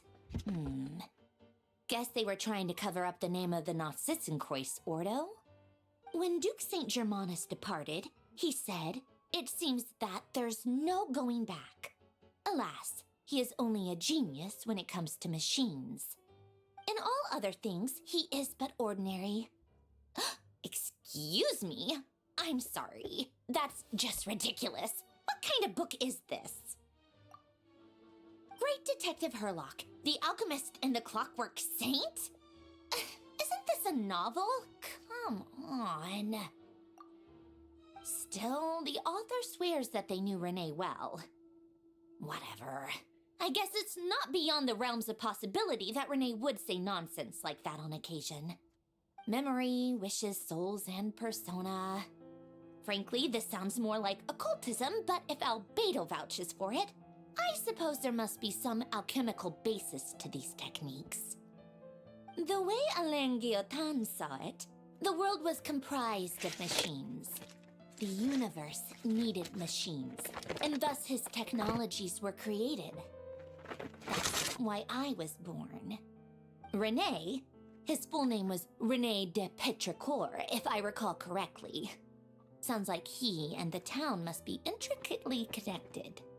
That place was also the source of most of our information regarding Remurian civilization. Seems like some of his projects were based on their technology. The cutting of souls and storing them in vessels. These seemingly unrelated techniques underpinned Renee's research. Assuming that the 4 orthants correspond to alchemical categories. The chemical marriage model? Alain would have scoffed at that. He never would have let those theories or parameters anywhere near his mathematical formulas.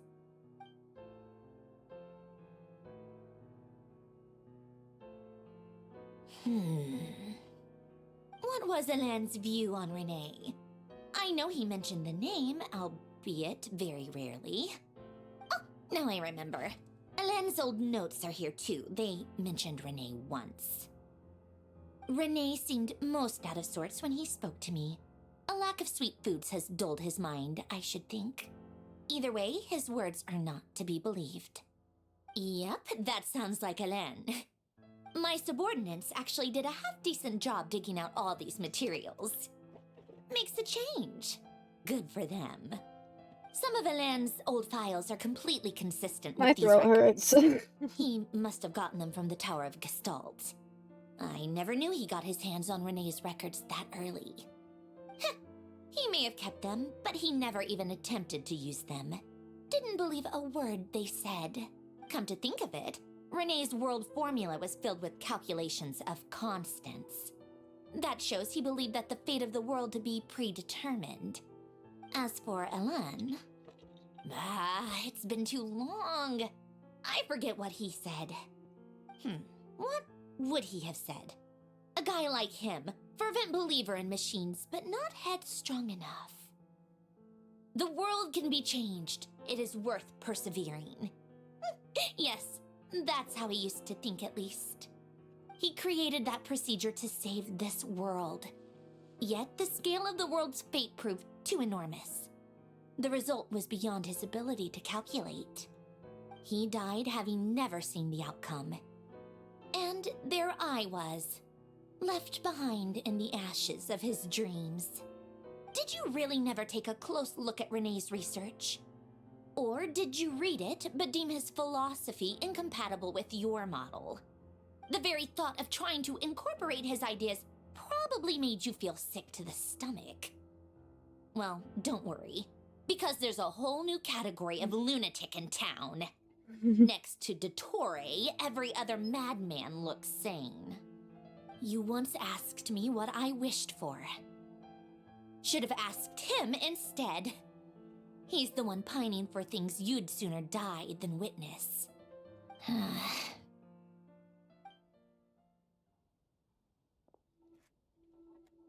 Even the tiniest variable can make big waves in the present. Now then, allow me to put these incompatible fragments together in your stead. First, establish and verify the existence of the Great Circle. Absolute nihil on one end, absolute reality on the other. Now, search between these two extremes. Then, the construction criteria. Variables. The sparks of civilization shall run out unless we consider introducing variables from outside the system. Input variables. traverse the world, space-time, and civilization, then extract the essential nodes from the records to determine which variables they point to. The primordial power that differentiated itself from the void. The power of light. Yes, light. Records. Hyperborea. This is so horrendously complicated. After all that, I'm still missing a few variables. I need to think this through again. How do you think it looks, Polonia? Like the frenzied scrawlings of a madwoman? No comment. Fine, keep it to yourself. It's not like you can talk anyway. I'll assume you gave it a passing grade. I jest. But true madness does often start with trying to save the world. What would Arlecchino and Columbina think if they saw this incomprehensible hen scratch? They'd probably have me institutionalized. So would Rosaline. She's been dead for a while now. When I close my eyes and think back, I can still see her face. And that enormous dress she used to wear. Such a bizarre choice. What possessed her? Oh, and the clack-clack of those heels used to drive me insane. No one's asking me, obviously, but I hope you all know that I never wanted to save the world. I'm not crazy. I don't have delusional ambitions. Who is she arguing with over this? The world needs a solution, but I don't need the world's validation. It's the world begging me for answers, not the other way around. Girl, what? Okay.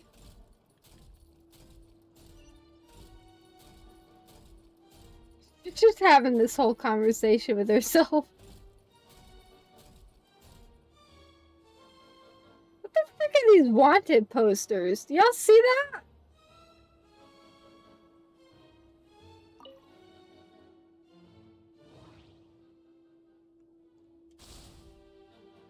A tea. Okay, this is kind of fun.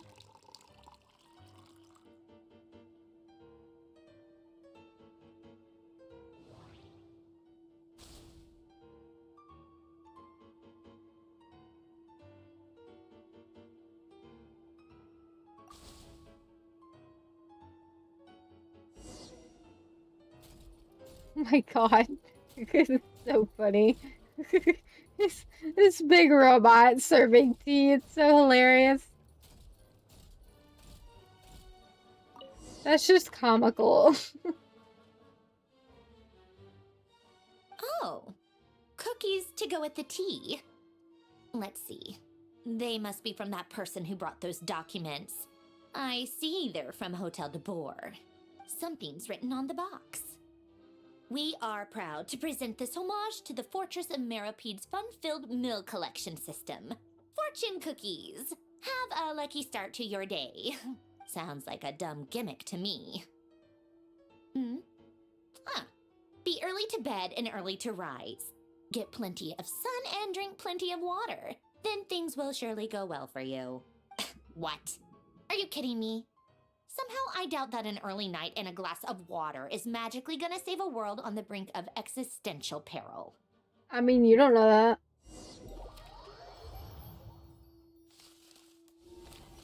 It might.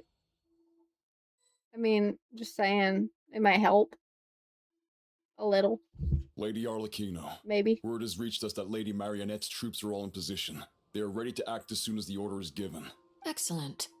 The only thing is, they are fewer in number than we expected. It looks like many of them must have lost their lives at the hand of the monsters released by the Doctor. Can't be helped. Allow them to join our ranks and keep in contact. As you wish.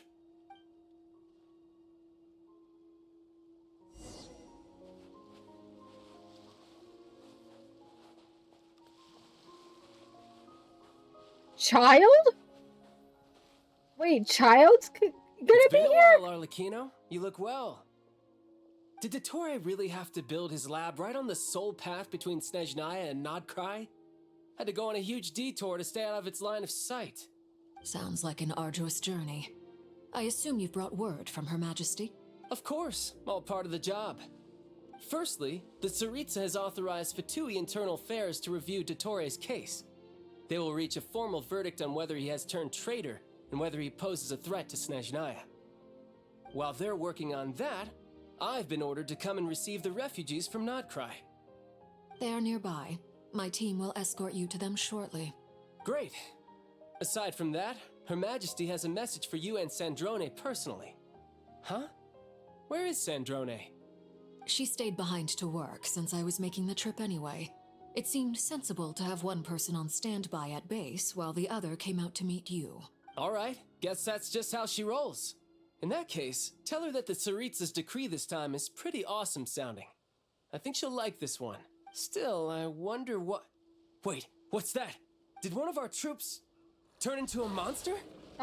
Take him out.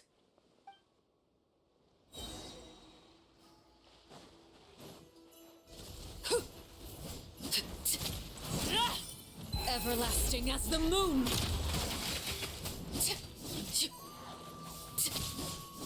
Riptide!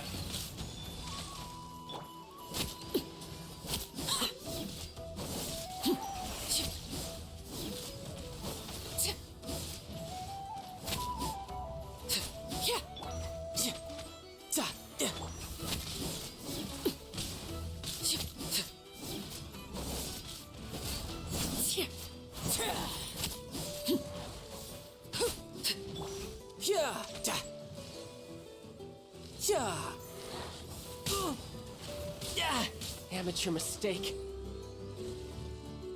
Yeah.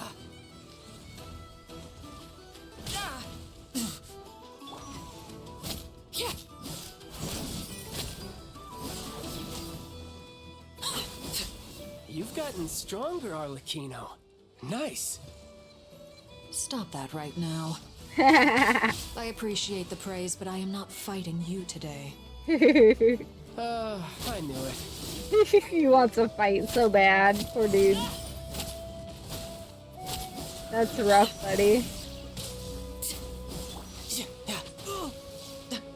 Tidal wave. Overrule. Amateur.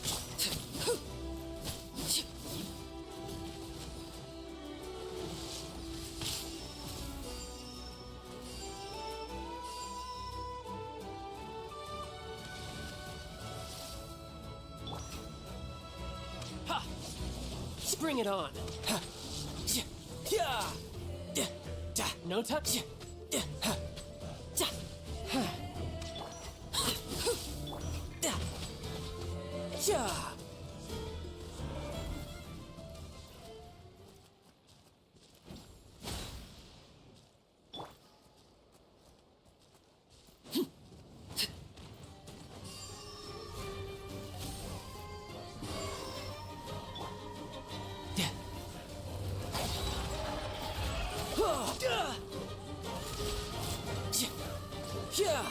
You're mine. Bring it on.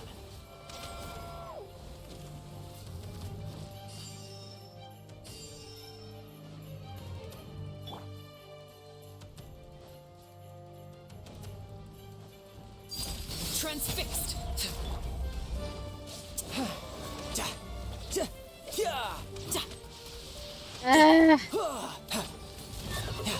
Bring it on.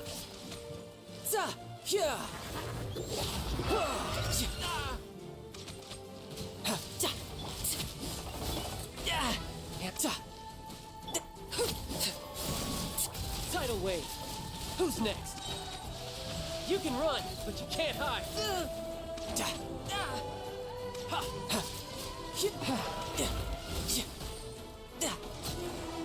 There we go. I can't believe it. He was a living, breathing human one moment, and the next? Another fine piece of work by our dear colleague, I'm afraid. What in the world has been going on in Nodcry? A lot. But long story short, Dottore stole 2 moon marrows that should have belonged to Columbina, then built a 3rd moon marrow of his own to concentrate the Trilunar Authority in his hands. What? What do you mean he built a moon marrow?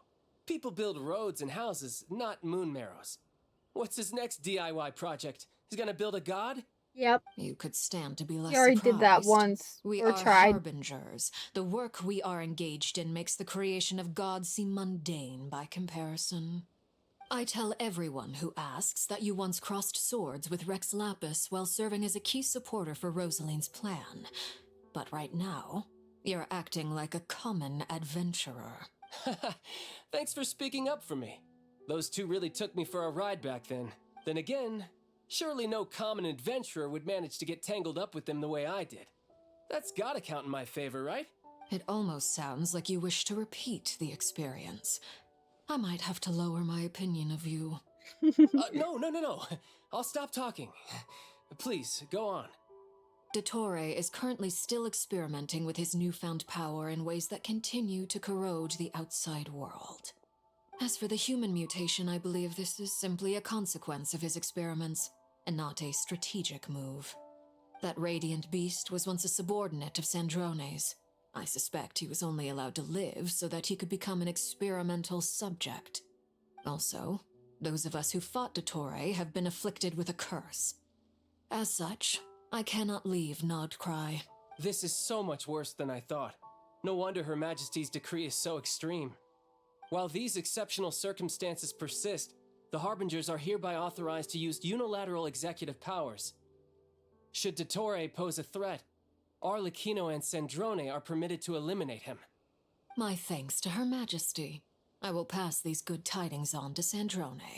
She's like, Her yeah, I Majesty can has feel also that declared sugar. that she will refrain from launching an attack on the now evacuated Nodcry due to the presence of unretrieved research material. A wise decision. By the way, how's my old partner doing? I'm assuming they're with you? Partner? You mean the Traveler? I'm afraid I have bad news. She was captured after our failed assault on Dottore's lab. Her whereabouts are currently unknown. What? Why? Since when does Dottore have a bone to pick with her? That is indeed the question. I'm not sure he does. He must have some other goal in mind. This won't do. I have to rescue her. You can't. Child. We have no idea where the Traveler is. So What I'll am I find supposed her. to do then? Stand here twiddling my thumbs? Sandrone is working on it. The best thing you can do right now is complete your mission. Fine. I guess I'll leave this to you then. One last thing. Tell the Rooster to get the message out to the gods and citizens of every nation in Tevat. Beware. An uncontrollable pollution is spreading forth from Nodcry. The source of that pollution is a madman drunk on the success of his experiments. The Fatui and our allies will endeavor to contain the threat. However, if Nodcry falls, things are likely to escalate. Considering Dottore is one of our own, all Fatui stationed in Nodcry consider it our duty to stay and fight him to the bitter end.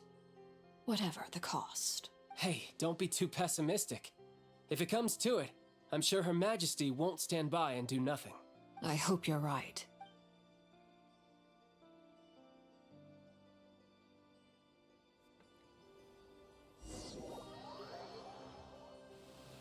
Good lord.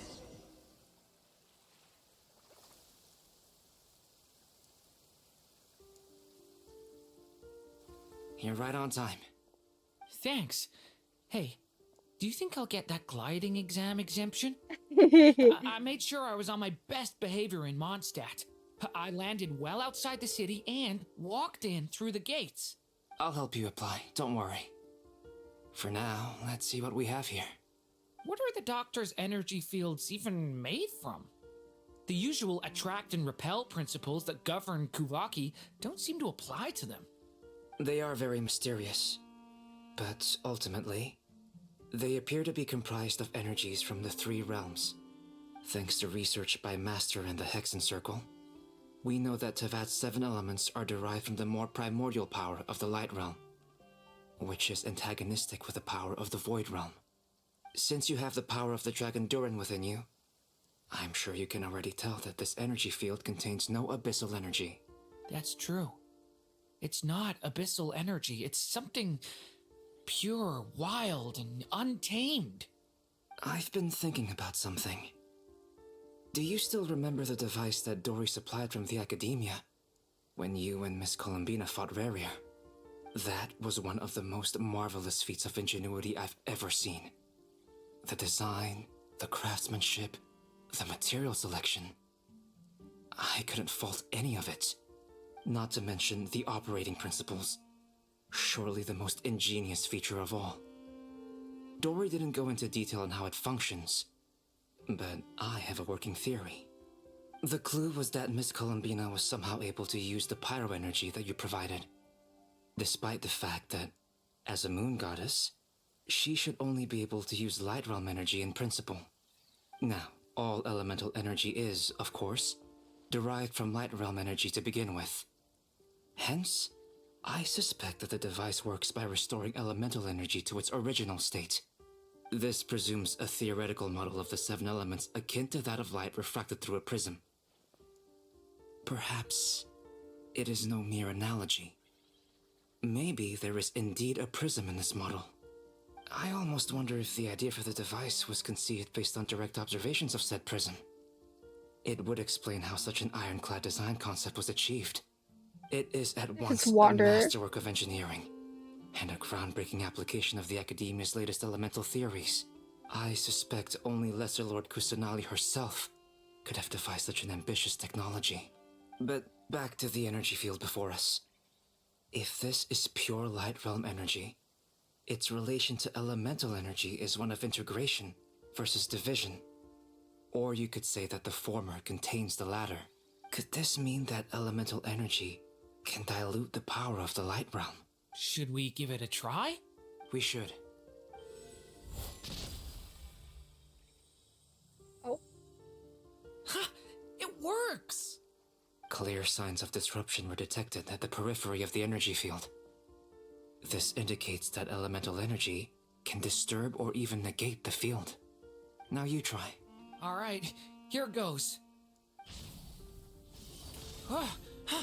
It's working! Switch to abyssal energy and attack again.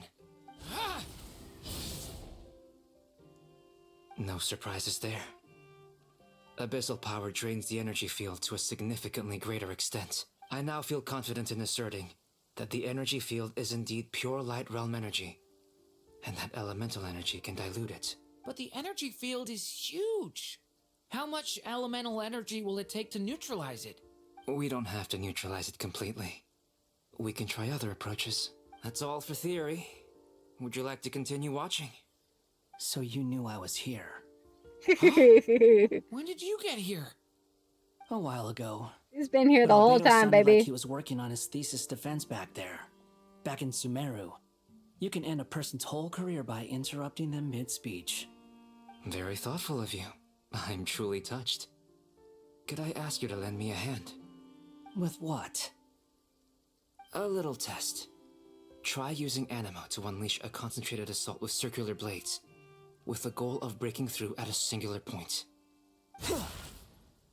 Ooh. Nice! Hey, boy! This time it tore through the field. Tremendous. This is a major breakthrough. Should we go through? We probably shouldn't risk having mutually antagonistic energies in such close proximity. Durin, you stay here and watch the entrance. They're making little brother stay back. Sounds sensible to me. Keep your eyes peeled, Durin. If something happens to any of my babies, I'm gonna throw a fit. Just give me the signal if you need help, and I'll dive right in. What do you mean, signal?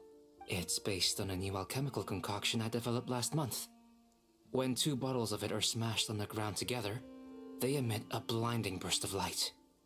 If it comes to that, remember to shield your eyes with your hat. Glad I asked. Thanks for the heads up.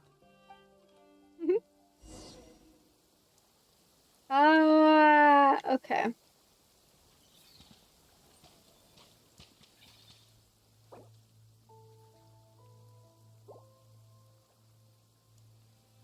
It is late, so I'm probably gonna call it here and maybe I'll pick it up again tomorrow.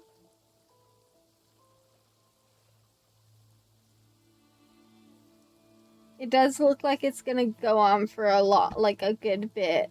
So I don't want to like be up all night doing this. So I'm gonna call it here and go to bed, and maybe I'll pick it up again tomorrow sometime, if not the day after or something, whenever I have time.